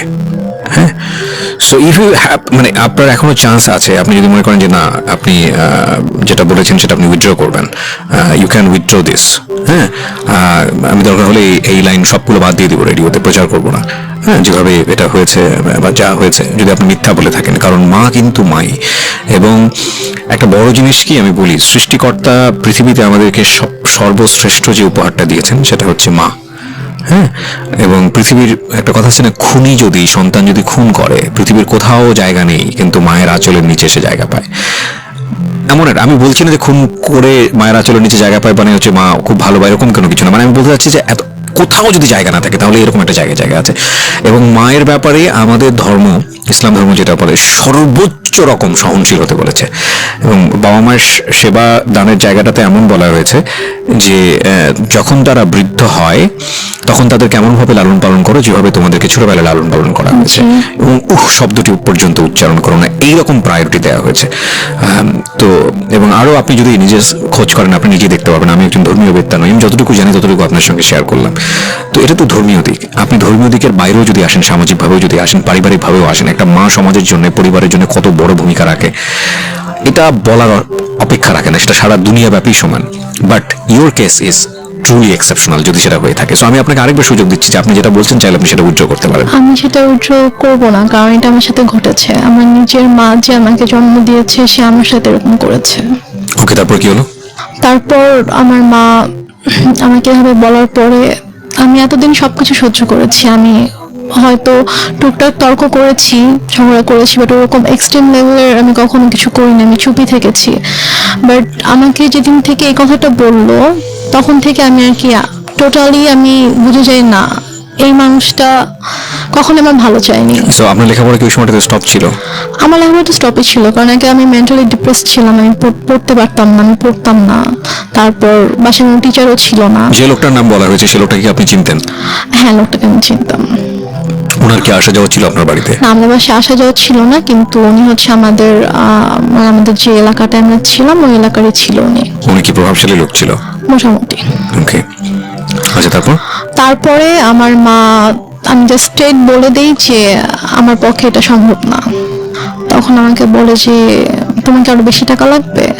তো আমি বলি যে না, আমার টাকা লাগবে না, বাট আমি এই ধরনের কোনো কিছু করবো না। সো প্লিজ তুমি কখনো এই ধরনের কথা অভাব তো ছিল না আপনাদের ফ্যামিলিতে? না, আমার ফ্যামিলিতে কখনো মানে আর্নিং সোর্সের দিক থেকেও তো কোনো সমস্যা ছিল না? আর্নিং সোর্সে কোনো প্রবলেম ছিল না, আমাদের যে টাকা পয়সার কোনো সমস্যা থাকে সেটাও ছিল না। আর আমার টোটাল খরচটা আপু বেয়ার করতো, আম্মুর জন্য একটা বড় একটা অ্যামাউন্ট পাঠাতো। মানে আমার তখনও কি আপনি আপনার ফ্যামিলিতে অভিভাবক বলতে আপনার মার পরে তো আপনার আপু ছিল, তখনও বিষয়গুলো আপনি কেন আপুকে জানাচ্ছিলেন না? আপুর সাথে আমার কমিউনিকেট করার কোনো ওয়ে রাস্তাটাই ছিল না, মানে একদম গৃহবন্দী থাকতেন টোটালি। ইভেন টিচ মানে আমি হচ্ছে ঢাকা থেকে সেরকম যখন চলে আসলাম একেবারে, তার কয়েক মাস পর আমাদের বাসায় তিনটে লাইনটা ক্লোজ করে দেওয়া হয়, লাইনটা অফ করে দেওয়া হয়। আর আমার ফোনটা সব আম্মুর কাছে থাকতো, আমার তো ফোন ছিল না। আর আমাকে তো বাসা থেকে বেরোতে দিত না, কোথাও যেতে দিত না। কোথাও গেলে সেটা আম্মুর সাথেই। বাসায় কেউ আসলে মানে কোনো গেস্ট যদি আসতো বাসায়, তো তার সামনে সবসময় আম্মুই আছে। আচ্ছা ঠিক আছে, তারপরে কি হয়? তো তারপরে আম্মু আমাকে কয়েকবার এই ব্যাপারটা নিয়ে বলে, ইভেন আমাকে এভাবে বলে যে তোমার কি আরো বেশি টাকা লাগবে, লাগলে বলো, কোনো সমস্যা নেই। আমি ওনাকে বলছি, আমি বলছি আম্মু প্লিজ, আমি তোমার অনেক কিছু সহ্য করেছি, তুমি যখন যেটা বলেছো আমি তোমাকে দিয়ে দিয়েছি। আমার গহনা তো তোমার কাছে ছিল, আমার প্রপার্টিগুলো আমি তোমাকে দিয়ে দিয়েছি, তুমি আমাকে এটা করতে বলো না, আমার পক্ষে পসিবল না, আমি এটা করতে পারবো না। তখন থেকে আমার প্রতি প্রচন্ড খারাপ ভাবে মানসিক আর শারীরিক নির্যাতন শুরু হয়। কথায় কথায় আম্মু আমাকে মারতো, মানে তার কথায় একটা ছিল যে তোমাকে এটা করতে হবে, তুমি এটা করো। বিভিন্ন সময় বিভিন্ন অ্যামাউন্ট বলতো, বিভিন্ন রুটের কথা বলতো যে কি হয় এমন করলে, কি সমস্যা তোমার, এত অহংকার কিসের, তুমি নিজেকে কি মনে করো, তুমি কেন এত অহংকার দেখাবা, তোমার তো কিছু নাই, তুমি কি করে খাবা, তোমাকে যদি আজকে আমি বাসা থেকে বের করে দিই, তোমাকে যদি আমি কোনো খাবার না দিই, কিছু না দিই, তুমি কি নিজে কিছু মানে 1 টাকা দিয়ে কিনে খেতে পারবা, তোমার কি অ্যাবিলিটি আছে? তোমার কিন্তু কিছুই নাই। সো তোমাকে আমার কথা মানতে হবে, যদি না মানো তাহলে কিন্তু আমি তোমাকে আবার বাসা থেকে বের করে দিব, ঠিক আছে? তখন তুমি কোথায় যাবা, কি করবা, তোমাকে কিন্তু এটা করেই খেতে হবে। সো বেটার তুমি আমার কথা শুনো, এখানে থাকো, থেকে করো। আমি বলছি আমি এটা করবো না। তারপর গিয়ে যেটা হয় সেটা হচ্ছে যে আমাকে প্রচন্ড মারতো, মানে হাতের কাছে যেটাই পেতো সেটা দিয়ে আম্মু আমাকে মারতো। তারপর এমনও দিন গিয়েছে যে আমি মানে মারের ভয়ে আমি আমার রুমের দরজা আটকে দিয়ে আমি থাকতাম, রুম থেকে বের হতাম না। আমার রুমে এসে অনেক ধাক্কাধাক্কি করতো যে রুম খুল, কেন আটকায় রাখছিস। আমি আচ্ছা, আপনাদের বাসাটা কেমন ছিল? আশেপাশে কি কোনো লোকজন ছিল না? আমাদের বাসাটা কিরকম ছিল, আমাদের বাসাটা হচ্ছে মানে বড় একটা জায়গা জুড়ে বাসাটা ছিল, এবং আমাদের বাসার পিছন দিকে জাস্ট একটা বিল্ডিং বিল্ডিং ছিল, আর ডানে বামে সামনে কোনো বাসা ছিল না, পুরোটাই আমাদের ফাঁকা? বাসাটাই ছিল, হ্যাঁ পুরোটাই পুরোটাই ফাঁকা আচ্ছা, ছিল। আপনাদের বাসাটা কয়তলা? আমার বাসাটা একতলা, একতলা, টিন শেড। টিন শেড না, ফাউন্ডেশন দিয়ে বাসা, বিল্ডিং। কতটুকু জায়গার উপরে? আমাদের বাসাটা অলমোস্ট 12 কাঠা জায়গার উপরে 12 কাঠা করা, জায়গার উপরে, হ্যাঁ, so একটা huge. কর্নারে জাস্ট আমাদের বাসাটা, একটা কর্নার এবং চারপাশে এটা বাউন্ডারি দেওয়া। হ্যাঁ বাউন্ডারি দেওয়া, Okay. হ্যাঁ। তো তারপরে আমি রুম থেকে বের হতাম না, আম্মু আমাকে অনেক দরজার ভিতরে এসে লাথি দিত যে বের হ বের হ, বের হচ্ছে মানে এগুলো মনিটর করে কেউ নেই, শোনারও কেউ না, নেই? কেউ নাই যে শুনবে ইয়া করবে। তো তারপর আমাকে আমি যখন বের হলাম, আমি জানি আমাকে বের হলে আমাকে মারবে, কোনো একটা কথা নিয়ে হয়তো আমার সাথে তর্ক আগেও কি করবে। গায়ে হাত তুলো নাকি এই ঘটনার পর থেকে গায়ে তোলা শুরু হলো? গায়ে হাত তুলতো ছোটবেলা থেকে, আম্মু খুবই Okay. ইয়া ছিল, আমি বলেছি তো, গায়ে হাত তোলা স্বভাব ছিল। বাট এটার পর থেকে আমি যখন মানা করতাম তখন থেকে খুব বেশি করে শুরু হয়েছে এটা। এমন হয়েছে যে আমি একদিন, 1.5 দিন, 2 দিন আমি না খেয়ে আমার রুমের ভিতরে বন্দি, আমি হয়তো ওয়াশরুম থেকে পানি নিয়ে পানি খেয়ে হয়তো আমি আছি, এরকমও হয়েছে।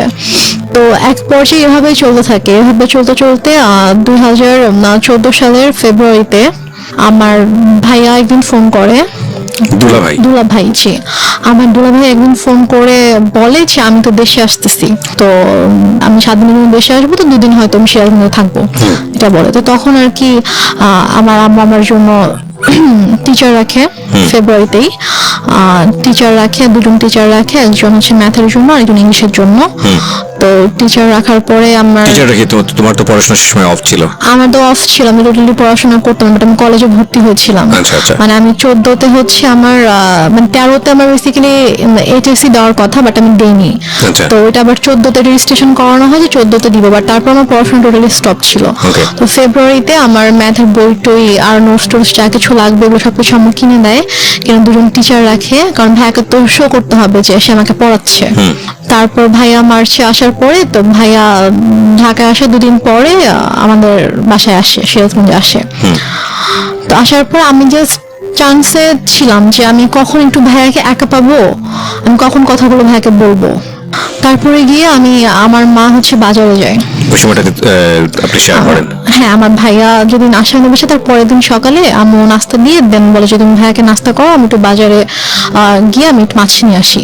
তো আম্মু যায়, যাওয়ার পরে এই ফাঁকে আমি ভাইয়াকে সবকিছু বলে দিই, মানে একদম আব্বু মারা যাওয়া থেকে শুরু করে আমার বিয়ে, ডিভোর্স, তারপরে পরের ঘটনাগুলো সবকিছু ভাইয়াকে বলি যে আমাকে এভাবে অত্যাচার করতো। তারপর আমার মা, ওই যে আমি বললাম 2006 সাল থেকে স্টিল আমি যখন 2014তে বাসা থেকে বের হয়ে আসি, তার আগ পর্যন্ত আমার মায়ের যে আপত্তিকর ঘটনাগুলো কিছু আমি ভাইয়াকে জানাই। তো ভাইয়া তো শুনে খুবই শকড হয়ে যায় যে তুমি এতদিন কেন জানাও নি। তো আমি বলি যে আমি এরকম সিচুয়েশন ছিল, আমি জানাতে পারিনি। তো ভাইয়া তখন বলে ঠিক আছে, কোনো সমস্যা নেই, আমি ঢাকা যাচ্ছি, আমি ঢাকা যাওয়ার পরে তুমি চুপ থাকো, তুমি মানে বুঝতে দিও না যে তো আমি জানি, মানে তোমাকে মেরে ফেলবে, তোমার ক্ষতি করবে, তুমি জাস্ট বুঝতে দিও না যে আমি সবকিছু তুমি আমাকে বলেছো।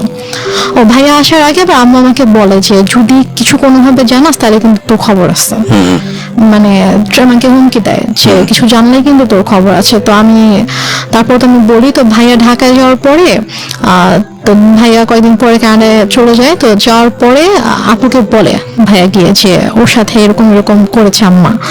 তো আপু টলারেট করতে পারে না, আপু আম্মুকে ফোন দিয়ে ফেলে, ফোন দিয়ে বলে যে তুমি কেন আমার বোনের সাথে এগুলো করেছো, তোমার কিসের অভাব ছিল, তোমার টাকা লাগবে তুমি বলতা, আরো টাকা লাগবে বলতাম, তোমাকে টাকা দিতাম, তো তুমি কেন আমার বোনকে ধরনের কথা বলেছো কেন? And finally the situation outbursting, going to be outbursted. আমি আসলে ছোট্ট একটা বিরতির পর ফিরে এসে আপনাদেরকে দেখাবো বা শোনাবো ইনফ্যাক্ট যে এই মেয়েটি এখন কোথায় দাঁড়িয়ে আছে বা কি হচ্ছে ওর লাইফে। আমরা এখানে একটা বিরতি নিতে চাই প্রিয় শ্রোতা। আপনারা শুনছেন মিস্টার ম্যাঙ্গো ক্যান্ডি প্রেজেন্স জীবন গল্প। আজকের এই গল্পটি বিশ্বাস না করাটাই ভালো, আমিও বিশ্বাস করতে পারছি না আমার জায়গাটা থেকে, এবং সবকিছু বিশ্বাস করতে হবে এমন কোনো কথাও নেই, কারণ কিছু কিছু বিশ্বাস সামনে আসলে এমন অবস্থা তৈরি করে দেয় যেটা আসলে নিজেকে অস্বস্তির মধ্যে ফেলে দেয়। কি বলবো বলুন, পৃথিবীতে এখন সবকিছুই সম্ভব। এবং এই যে আপনারা যারা ফেসবুকে আছেন, এখন তার ফেসবুকে নাই এমন লোক খুঁজে পাওয়া খুব মুশকিল। কিছুদিন আগে এরকম একটা ভিডিও দেখলাম, কলকাতার ভারতের একটা ভিডিও, যে ছেলে বাবাকে পেটাচ্ছে, এবং সেটার পেছনে আপনি দেখেছেন কিনা জানি না, আপনি যদি ফেসবুকে আছেন, সেটা হচ্ছে যে বাবাকে বোধহয় তার ওয়াইফকে, মানে তার মিষ্টি খাইয়েছিল। একটু মিষ্টি খাইয়ে দিয়েছিল, এবং মা হচ্ছে সুগারের পেশেন্ট বা কোনো একটা কিছু, এবং সেটার জন্য সে পেটাচ্ছে তাকে। ওই ভিডিওটা ভাইরাল হওয়ার পর তাকে পুলিশ অ্যারেস্ট করে। এবং ইন্টারেস্টিং ফ্যাক্ট হচ্ছে হলো, সেই বাবাই কোর্টে গিয়ে বলেছে যে আমার ছেলে একটা, তাকে যদি না ছেড়ে দেওয়া হয় আমি সুইসাইড করব, এবং কোর্ট বাধ্য হয়ে তাকে ছেড়ে দিয়েছে। সো এই টোটাল, আমি আসলে পুরো ব্যাপারটা নিয়ে কথা বলতে চাচ্ছিলাম। আমি বলছিলাম দেখেন, ওই একটা ছেলে যাকে এত কষ্ট করে মানুষ থাকে। তো এক পর্যায়ে একদিন সকালবেলা যেটা হয়, আমি ঘুম থেকে উঠে বাইরে গিয়েছি সকাল 9টার দিকে। তো আমি পানি খাওয়ার জন্য আমি ডাইনিং এ গিয়েছি। তো আমাদের বাসাটা হচ্ছে ড্রয়িং আর ডাইনিং একসঙ্গে। জি তো ড্রয়িং রুম দিয়ে আর কি ডাইনিং এ ঢুকতে হয় আমার বেডরুম থেকে বের হয়ে। তো আমি গিয়েছি, তো দেখি যে একজন লোক বসে আছে ড্রয়িং রুমে। তো আমি ফেস চিনতাম, উনি আমাদের এলাকারই ছিল, আমি ফেস চিনতাম। তো আমি সালাম দিয়েছি, সালাম দিয়ে আমি ডাইনিং এ গিয়েছি, গিয়ে ফ্রিজ থেকে পানি খুলে আমি পানি খাচ্ছি। তো এর মধ্যে দেখি যে ওই লোকটা ডাইনিং এসেছে। তো আমি বলেছি যে আপনার কিছু মানে লাগবে, আপনি এখানে কেন? তো বলতেছে যে না, সে আমার হঠাৎ করে আমার হাত ধরছে। আচ্ছা ফাইন রেনুমা, আমি পার্টটা স্কিপ করতে চাই, because I know this part. Skip করতে চাই কারণে যে আসলে আমার মনে হয় এটা এনাফ। মানে তোমার সম্পর্কটা কেমন ছিল ফ্যামিলিতে, এইটুকু বলার, এইটুকু যতটুকু হয়েছে এতক্ষণ ধরে বলা, এটা এনাফ। বাট থাক না, কিছু বিষয়ে আমরা নাই বা রিভিল করি। ওকে, সো স্কিপ করো এটা। তারপরে কি হয়? মা তো নিশ্চয়ই বাসায় ফিরে অনেক বেশি টর্চার করে। ঘটনাটার পরে যেটা হয়, আমি জাস্ট হাতটা ছাড়িয়ে নিয়ে আমি আমার রুমে চলে যাই। তো চলে যাওয়ার পরে তো মা বাসায় আসার পরে আসলে ওই দিন থেকে আমার প্রতি মানে আরো বেশি শুরু হয়ে যায় আর কি। লাইক আমার পরীক্ষাও কাছে এগিয়ে আসছে, আমার এপ্রিলের 1 তারিখ থেকে পরীক্ষা ছিল। তো এটা হচ্ছে মার্চের লাস্টের দিকে ঘটনা। তো আম্মু যেটা করতো সেটা হচ্ছে যে আমার খাবারের ভিতরে ঘুমের ওষুধ মিশিয়ে রাখতো। মিশিয়ে দিয়ে দেখা যেত যে আমি ঘুমিয়ে থাকতাম, আমি পড়তে পারতাম না। তো মানে এরকম। তারপর হচ্ছে মানে আমাকে ঠিক মতো, হয়তো আমি যদি খাবার না খেতাম, যদি বলতাম যে আমি নিজে কুক করে খাই, তো বলতো যে না, তুমি নিজে কুক করতে পারো আচ্ছা, না। আমি না নিতে পারতেছি না এই কারণে, মানে একদম টু বি ফ্র্যাঙ্ক বলি, সেটা হচ্ছে এই মা শব্দটা। সো এটা তোমার লাইফে অনেক ভয়ানক রকমের, হয়তো অনেক ট্রমা জাতীয় কোনো কিছু, বাট আমাদের প্রত্যেকের জীবনেই এটা অনেক রেসপেক্টের জায়গাটা থেকে আমরা বরং আর না যাই, আমি বরং কিছু কোশ্চেন করে আজকের অনুষ্ঠানটা ইতির দিকে নিয়ে আসি। আমি সরি টু সে, বিকজ আমি তোমার সঙ্গে লম্বা সময় ধরে কথা বলেছি, এবং আমি জানি বিষয়গুলো আরো ইন ডিটেলে আনা উচিত। হয়তো অনেক শ্রোতাই আমার এই হঠাৎ করে থামিয়ে দেওয়ার বিষয়টা নিয়ে এসে অনেক বেশি মনক্ষুণ্ণ হবেন, কিন্তু আপনারা যতটুকু বোঝার বুঝে নেবেন। আমার মনে হয় যে এটা আসলে আর বেশি ইন ডিটেলে যাওয়ার দরকার নেই, বরং আমরা ওর সাহসের দিকগুলো আপনাদেরকে একটু দেখাই। সেটা হচ্ছে যে এক পর্যায়ে গিয়ে ফাইনালি তো আপনি সিদ্ধান্ত নিলেন যে না, আপনি আর এই বাসায় থাকবেন না। জি। সেটা কত সালে? সেটা আমার ভাইয়া যখন আমাকে চলে যায়, তখন আমাকে বলে যায় যে তুমি জাস্ট পরীক্ষাটা শেষ করো, আমি এর মধ্যে সব ব্যবস্থা করব, তুমি পরীক্ষাটা শেষ করে তুমি বের হয়ে যাবা। আচ্ছা। তোমাকে পরীক্ষাটা দাওতাম না এখান থেকে, তোমাকে এখনই নিয়ে যেতে পারতাম, কিন্তু তোমার অলরেডি পড়াশোনায় 2 বছর গ্যাপ হয়েছে। তুমি যদি এখন আবার পরীক্ষাটা না দাও, তোমার দেখা যাবে আরো 2 বছর তোমার গ্যাপ যাবে। তো আমি চাই না যে তোমার লাইফ থেকে অনেক কিছু নষ্ট হয়েছে, তো আমি চাই না 2 বছর তুমি নষ্ট করো। Okay. তো কোনোভাবে তুমি কষ্ট করে এখানে থাকো, দেন পরীক্ষার পরে তোমাকে আমি ঢাকায় পাঠিয়ে দেবো। পরীক্ষার পরে কি হলো? তো আমার পরীক্ষা শেষ হলে একদিন হঠাৎ করে আম্মুর সাথে আপুর অনেক ঝগড়া হয়।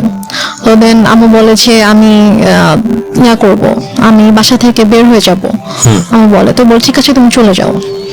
তো মানে আমাদের প্ল্যানিং ছিল যে আমার পরীক্ষাটা যেদিন শেষ হবে তার পরের দিনে আমি হয়তো আম্মুকে এটা বলবো যে আমি ফুপির বাসায় বেড়াতে যাব, তো ওখান থেকে দেন ঢাকায় চলে আসবো। কারণ আমাকে তো নর্মালি তো বের হতে দিত না কোথাও। তো আম্মু হচ্ছে ফুপির বাসায় যেতে দিবে না, এটা নিয়ে আপুর সাথে আম্মুর ঝগড়া হয়েছিল। তো পর আম্মু বলেছে ঠিক আছে, তোমরা যেহেতু নিজেদের মতো করতে চাও, ঠিক আছে, আমি আর তোমাদের সঙ্গে থাকবো না, আমি চলে যাচ্ছি। তো আমি ঠিক আছে চলে যাও। তো আম্মু সিরিয়াসলি রাতের 9টার সময় আম্মু রেডি হয়ে গেছে, রেডি হয়ে আপুকে বলতেছে, আমি ফোনে রেখেই কথা বলতে বলতে রেডি হয়ে বলতেছে যে ঠিক আছে আমি বাসা থেকে চলে যাচ্ছি, আর দেখো তোমার বোনকে আমি কি করি। এটা বলে সে ইভেন তার ফোনটাও সে মানে আমার কাছে রেখে সে চলে যায়। সে ফোনটাও নিয়ে যায় না বাসা থেকে, ফোন মানে কিছুই নিয়ে যায় না, সে জাস্ট কাপড়টা পরে চলে যায় বাসা থেকে রাত 9টার সময়। তো তারপরে আমার আপু যেটা বললো যে তুমি জাস্ট রুম রুম সবকিছু লক করে তুমি বাসা থেকে থাকো। বেরিয়ে যাও। হ্যাঁ কিনা Okay. কেয়ারটেকারকে বলো, কারণ কেয়ারটেকারকে বলো যে বাসার সামনে দাঁড়িয়ে থাকতে হবে, বাসার কেয়ারটেকার ছিল, তো ওকে বলো যে সারা যেন বাসার সামনেই থাকে, কারণ আমার হয়তো তোমার কোনো ক্ষতি করতে পারে, আমি ঠিক বিশ্বাস করে উঠতে পারছি না। তো তুমি জাস্ট কোনো রকম সবকিছু লক করে দিয়ে থাকো, তুমি সকাল হওয়ার সাথে সাথে ফুপির বাসায় চলে যাবা। আমার ফুপির বাসা ছিল হচ্ছে আমাদের বাসা থেকে 1.5 ঘন্টা দূরে, গাড়িতে 1.5 ঘন্টা লাগবে। তো আমি সারা রাত আমার বোনের সাথে ফোনে ছিল, আমার সাথে কথা বলেছে সারা রাত। তো আম্মু রাতের কোনো সমস্যা করেনি। তো আমি সকালবেলা ফজরের নামাজ পড়ে আমি আমার ফুপির বাসায় চলে যাই। রমজান মাস ছিল, তো আমি সেহরি করে ফজরের নামাজ পড়ে আমি 5:30টার দিকে বের হয়ে যাই বাসা থেকে। কেয়ারটেকারের কাছে চাবি, জাস্ট গেটের চাবিটা দিয়ে বাসার চাবিটা নিয়ে আমি চলে যাই। কেয়ারটেকার ছিল বাসাতে? কেয়ারটেকার বলতো যে উনি হচ্ছে যে আমাদের বাসার সামনে কিছু দোকান ছিল, তো সেগুলোর মেনটেন করতো, তারপর বাসার সব বিল টিল পে করতো, এগুলোর জন্য। তার মানে তো উনি ইনফর্ম ছিল বাসার ভিতরে কি হচ্ছে না হচ্ছে। উনি তো বাসায় থাকতো না, আর হচ্ছে উনি জাস্ট হচ্ছে দোকান মেনটেন করতো, আর ওনাকে যদি ফোন দিতাম তখন আর কি উনি আসতো, বাসায় কোনো সমস্যা হলে। ঠিক আছে, ওকে। তারপর না, কিন্তু যেহেতু উনি বাসা পাহারা দিচ্ছে বাইরে এবং বাসার মালিক তো এক অর্থে আপনার বড় বোন, আপনি যেটা বলছিলেন যে প্রপার্টির মালিক হচ্ছে বড় বোন, তো যে যাচ্ছে মানে উনি তো খুব স্বাভাবিকভাবেই কিউরিয়াস হওয়ার কথা যে বাসার ভিতরে কি হচ্ছে মা আর মেয়ে মিলে। ওনার সামনে কখনো আসলে ওইভাবে কোনো সিনক্রেট করে আমি হয়তো আপনাকে বলেছি যে আমার মা আমাদের সাথে একরকম আর বাইরের মানুষের সামনে টোটালি অন্যরকম ছিল। যেমন আমার যখন পরীক্ষা চলছিল তখন আমার মা প্রতিদিন আমাকে নিয়ে যেত, নিয়ে আসতো। সে কিন্তু এই জন্য আমাকে নিয়ে যেত, নিয়ে আসতো যাতে আমি কারোর সাথে কথা না বলতে পারি। এখানে একটা বিষয় প্রিয় শ্রোতা, আমি ওর যে গল্পটা, সেই গল্পে আমি অনেক সন্দেহ তৈরি করার জন্য অনেক বেশি কোশ্চেন করেছি, অনেক বেশি ইন্টারাপ্ট করেছি, বাট সরি টু সে আমি যে অ্যান্সারগুলো পেয়েছি সেখানে আসলে সন্দেহটা সেভাবে দানা বাঁধেনি। এবং তার মানে এটা নয় যে ওনার মা যেটা করেছে, উনি যেটা বলেছে সেটা 100% সত্য আপনাকে ধরে নিতে হবে, আমি সেটা আপনাকে বলছিও না, বাট কোশ্চেন করাটা আমার জায়গা থেকে দায়িত্ব ছিল, আমি সেটা করেছি। কি করবেন না করবেন সেটা একান্তই আপনার বিষয়, বলেন তারপর। তো সবার ধারণা ছিল যে বা মা মেয়েকে অনেক ভালোবাসে, এত কেয়ার করে যে পরীক্ষার হলের বাইরে বসে থাকে, আবার মেয়েকে নিয়ে যায় 3 ঘন্টা বসে থেকে আবার নিয়ে আসে। আউটলুকিংটা ডিফারেন্ট ছিল, হ্যাঁ না, কিন্তু আমি ওই জায়গাটায় আসতে চাই যে বাসা থেকে বের হয়ে তারপর আমি বাসা থেকে চলে আসি। আমি বাসা থেকে ভোরবেলা আমার ফুপুর কাছে চলে আসি। তো আমি জাস্ট আমার কয়েকটা কাপড় নিয়ে আমি বাসা থেকে চলে আসি। তো চলে আসার পরে আমার ফুপির বাসায় আমি প্রায় 1 মাসের মতো ছিলাম। ফুপি জানতো?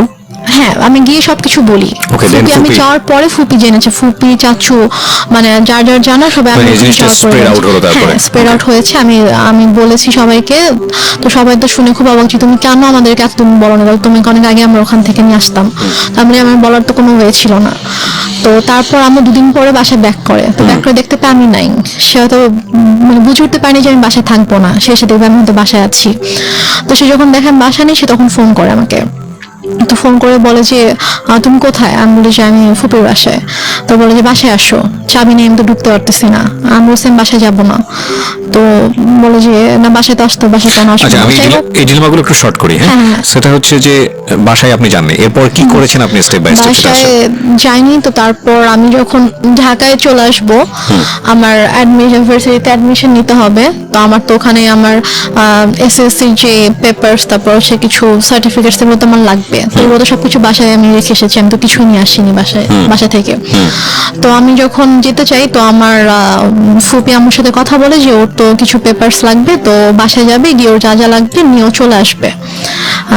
পরে বলে যে না, ও তো বাসায় ঢুকতে পারবে না, ওকে বাসায় আসতে দিব না। Okay. তো এক পর্যায়ে এবং আম্মু নানা সময় নানাভাবে আর কি আমাকে ফোন দিয়ে, ফুপিকে ফোন দিয়ে, চাচুকে ফোন দিয়ে সবাইকে থ্রেট করতো যে আপনার আমার মেয়েকে নিয়ে আমার সম্পর্কে ব্রেন ওয়াশ দিচ্ছেন, এই জন্য ওরকম করতেছে, আমি আপনাদের নামে কেস করবো যে আমার বাচ্চাকে কিডন্যাপ করে রাখছেন Okay, আপনারা। okay, হ্যাঁ। তো এগুলো নিয়ে আসলে আমার ফ্যামিলি সবাই খুব ভয়ে ছিল, যে কারণ তারা এটা বলতো যে ও যে কোনো কিছুই করতে পারে, যে তার নিজের মেয়ের সাথে এরকম করতে পারে, সে আমাদের ক্ষতি করতে তার বাঁধবে না। তো সবাই মিলে আমার আপুর সাথে ডিসকাস করে দেন ডিসিশন হলো যে আমি মানে তার নামে একটা জিডি করবো। আচ্ছা, তার নামে একটা জিডি করে রাখবো যে সে আমার সাথে এরকম এরকম বিহেভ করেছে এবং সে ইন ফিউচারে আমার এবং আমার ফ্যামিলির ক্ষতি করতে পারে, তো এরকম একটা কিছু জানিয়ে জিডি করব। তো তারপর ফুপির বাসা থেকে আমি আমার ফুপা, আমার বড় ভাই, আমার একটা চাচা সহ আমি আমাদের শহরে আসি, থানায় পুলিশ আসি। জিডি নিয়েছে, জি, পুলিশ মার নিয়েছে। এগেনস্টে মেয়ে জিডি করছে। জি, নিয়েছে। তো ওখানকার গিয়ে যখন আমি ফার্স্টে বলি, তো ওখানকার অফিসাররা পরে বলে যে ঠিক আছে আপনি ওসির সঙ্গে কথা বলেন। তো আমরা ওসির কাছে যাই। তো ওসির কাছে যাওয়ার পর ওনাকে যখন আমি ডিটেল সব ঘটনা খুলে বললাম, তখন উনি বললো যে এটা খুবই সেন্সিটিভ একটা ব্যাপার, তো ঠিক আছে আমি জিডি করে দিচ্ছি, সমস্যা নেই। তারপর আপনি বাসায় ঢুকতে পারলেন? তারপর আমি বাসায় গেলাম, জিডি করে আমি বাসায় গেলাম। তারপর ঢুকতে দিচ্ছিল না, তারপর ওসি ফোন করে দেওয়াতে তারপর আর কি ঢুকতে দিয়েছে আমাকে। তো আমি জিডিতে কি কি বিষয় মেনশন ছিল? জিডিতে মেনশন ছিল হচ্ছে যে উনি বললো যে জিডিতে তো যেসব বিষয় ঘটেছে এগুলো তো আসলে ডিটেলে লেখাটা পসিবল না এত কিছু, তো তুমি এভাবে একটা লেখো যে তুমি নিজের ইচ্ছায় তোমার ফুপির কাছে ছিলে এতদিন, তারা তোমাকে কিডন্যাপ করেনি এবং তুমি এখন পড়াশোনার জন্য তুমি সিরাজগঞ্জ থেকে ঢাকায় শিফট করছো, এবং এখানে তোমার বোন তোমাকে টেক কেয়ার করবে, তোমার বোনের দায়িত্বে তুমি যাচ্ছ, এবং তোমার ফুপু চাচা কারো কোনো দোষ নেই, তারা তোমাকে কিডন্যাপ করে তুমি নিজে এসে তার কাছে এসেছিলে, আচ্ছা, এবং ইন ফিউচারে যদি তোমার কোনো ক্ষতি হয় তার জন্য তোমার মা দায়ী থাকবে। মা কেন দায়ী থাকবে? মানে সে আমার কোনো ক্ষতি করবে আর কি। জিডিতে এরকম টাচ দেওয়া ছিল যে মা আমার সঙ্গে এই ধরনের আচরণ করছে, হ্যাঁ, আচরণ করে, সে আমাকে শারীরিকভাবে মানসিকভাবে অনেকভাবে নির্যাতন করেছে, গায়ে হাত তুলছে, গায়ে হাত তুলেছে, যৌন হ্যাঁ, এগুলো নির্যাতন ছিল। করছে। জি জি, এগুলো ছিল। এগুলো জিডিতে ছিল? জি, এগুলো ছিল। ওকে। তো তারপর আমি বাসায় যাই, বাসায় গিয়ে কিছু সার্টিফিকেট আমার প্রয়োজনীয় যা যা জিনিসপত্র ছিল আমি এগুলো নিয়ে দেন ফুপুর বাসায় চলে আসি। তার কয়েকদিন পরে আমি ঢাকায় চলে আসি, এবং ঢাকায় চলে আসার পরে আমার রেজাল্ট দেয়। তো আমি আসলে আমার রেজাল্টের দিন আমি বিশ্বাসই করতে পারছিলাম না, আমার খুব ভয় করছিল যে আমি হয়তো ফেল করব। ঢাকায় আসেন কত সালে? আমি ঢাকায় আসি 2014 সালের আগস্ট মাসে। 2014 সালের আগস্ট মাসে, এখন হচ্ছে 2018 সাল প্রায় শেষের দিকে, 2019 সাল পড়তে গিয়েছে। জি। এই প্রায় 5 বছর জি, আপনি বাড়ি যাননি? আমি যাইনি বাড়িতে, মার সঙ্গে কোনো যোগাযোগ নেই? কোনো যোগাযোগ নাই। ফোনে একবার হাই হ্যালো হয়নি? ফোনে দুবার কথা হয়েছে। এই 5 বছরে মাত্র 2বার? হ্যাঁ, আমি ফোন দিয়েছিলাম, একবার আম্মু ফোন দিয়েছিল, আমার নাম্বার আমি চেঞ্জ করে ফেলেছিলাম ঢাকা আসার পর আমার নাম্বার, তো সামহাও পেয়ে যায়, তো পেয়ে আমাকে ফোন করে দেন আমি কথা বলি না, আমি ফোন রেখে দিই, দেন আমি নিজে কল দিয়েছিলাম, কারণ মানে আমার না খারাপ লাগতো, মানে যত কিছুই করুক তারপরও দেখা যায় যে মানে কেউ যদি বাচ্চা যদি অসুস্থ হয় অথবা অনেক খারাপ কোনো সময় কাটায় অথবা অনেক খুশির কোনো সময় কাটায়, তখন কিন্তু স্বাভাবিকভাবেই মা বাবা ভাই বোন আপনজনদের কথা মনে পড়ে। তো আমি যখন ঢাকায় আসার পরে যখন আমি সিক হতাম, তখন হোস্টেলে থাকতাম একা একা, তো আমি খুব লোনলি ফিল করতাম। আমি যখন খুব বেশি অসুস্থ হতাম তখন আমার খুব ইচ্ছা করতো যে অন্যদের মাকে দেখতাম, যে আমার মা কেন অন্যদের মতো না, অন্য মারা তো এত ভালো, তার বাচ্চাদেরকে এত কেয়ার করে, বাচ্চাদেরকে আগলে রাখে, এবং একটা মায়ের কাছে তো বাচ্চা সবচেয়ে সেফ থাকা উচিত, যেটা আমি ছিলাম না। তো আমার সাথেই কেন এরকম হতো, আমি নামাজ পড়ে আল্লাহর কাছে কান্না করতাম যে আল্লাহ আমার সাথেই কেন এরকম হলো, আমার মা কেন এরকম, অন্যদের মা তো এত ভালো। তো আমি একদিন ইমোশনাল হয়ে আমি আমার মাকে ফোন দিয়েছিলাম, গত বছর অক্টোবর মাসে ফোন দিয়েছিলাম আম্মুকে। তো সে প্রথম 1 মিনিট আমার সাথে ভালো করে কথা বলেছে, ভালো করে বলতে চাই, জিজ্ঞেস করলাম যে কেমন আছো, ভালো আছি, তুমি কেমন আছো, আমি বলছি ভালো আছি। তো তারপরে বলতেছে যে তুমি কেন এভাবে আমাকে সবার সামনে খারাপ বানিয়ে তুমি বাসা থেকে চলে গিয়েছো। তা আমি বলেছি যে আমি কেন এসেছি তুমি জানো না, তুমি আমার সাথে যা করেছো তারপর আমি কিভাবে তোমার সঙ্গে থাকতাম। আমাকে বলছে তোমার সাথে আমি কি করেছি, আমি তোমার সাথে কি করেছো জানো না, বলেছি না আমি তোমার সাথে কিছুই করিনি। পরে বলছে যে বলো আমি তোমার সাথে কি কি করেছি। তখন আমি বলছি তুমি আমার সাথে আমাকে মারধর করেছো, আমাকে আমার সংসারটা নষ্ট করেছো, আমাকে আমার ভালোবাসা মানুষ থেকে তুমি দূর করেছো, তার সামনে আমাকে খারাপ বানিয়েছো, আমার সাথে তুমি অনেক কিছুই তো করেছো, তো তুমি এগুলো কিছু করোনি, তুমি কিভাবে বলতেছো যে তুমি কি করছো তুমি জানো না। বলতেছো যে আমি তোমার সাথে এরকম কিছু করিনি, তুমি তো নিজেই ডিভোর্স দিচ্ছো, তোমার ডিভোর্সের জন্য তো আমি দায়ী ছিলাম না, তো তুমি কেন এখন আমাকে মিথ্যা মিথ্যা ব্লেম করতেছো, আর তোমাকে আমি কবে মারছি, তোমাকে তো আমি মানি নাই। মানে সে আমার সাথে যা যা করেছে তার সবকিছু সে এখন অস্বীকার করে আমার কাছে। আমার আপুর সাথে মাঝে মাঝে তার কথা হয়, তখন সে আমার আপুকেও বলে যে না আমি ওর সাথে কিছুই করিনি। আপনার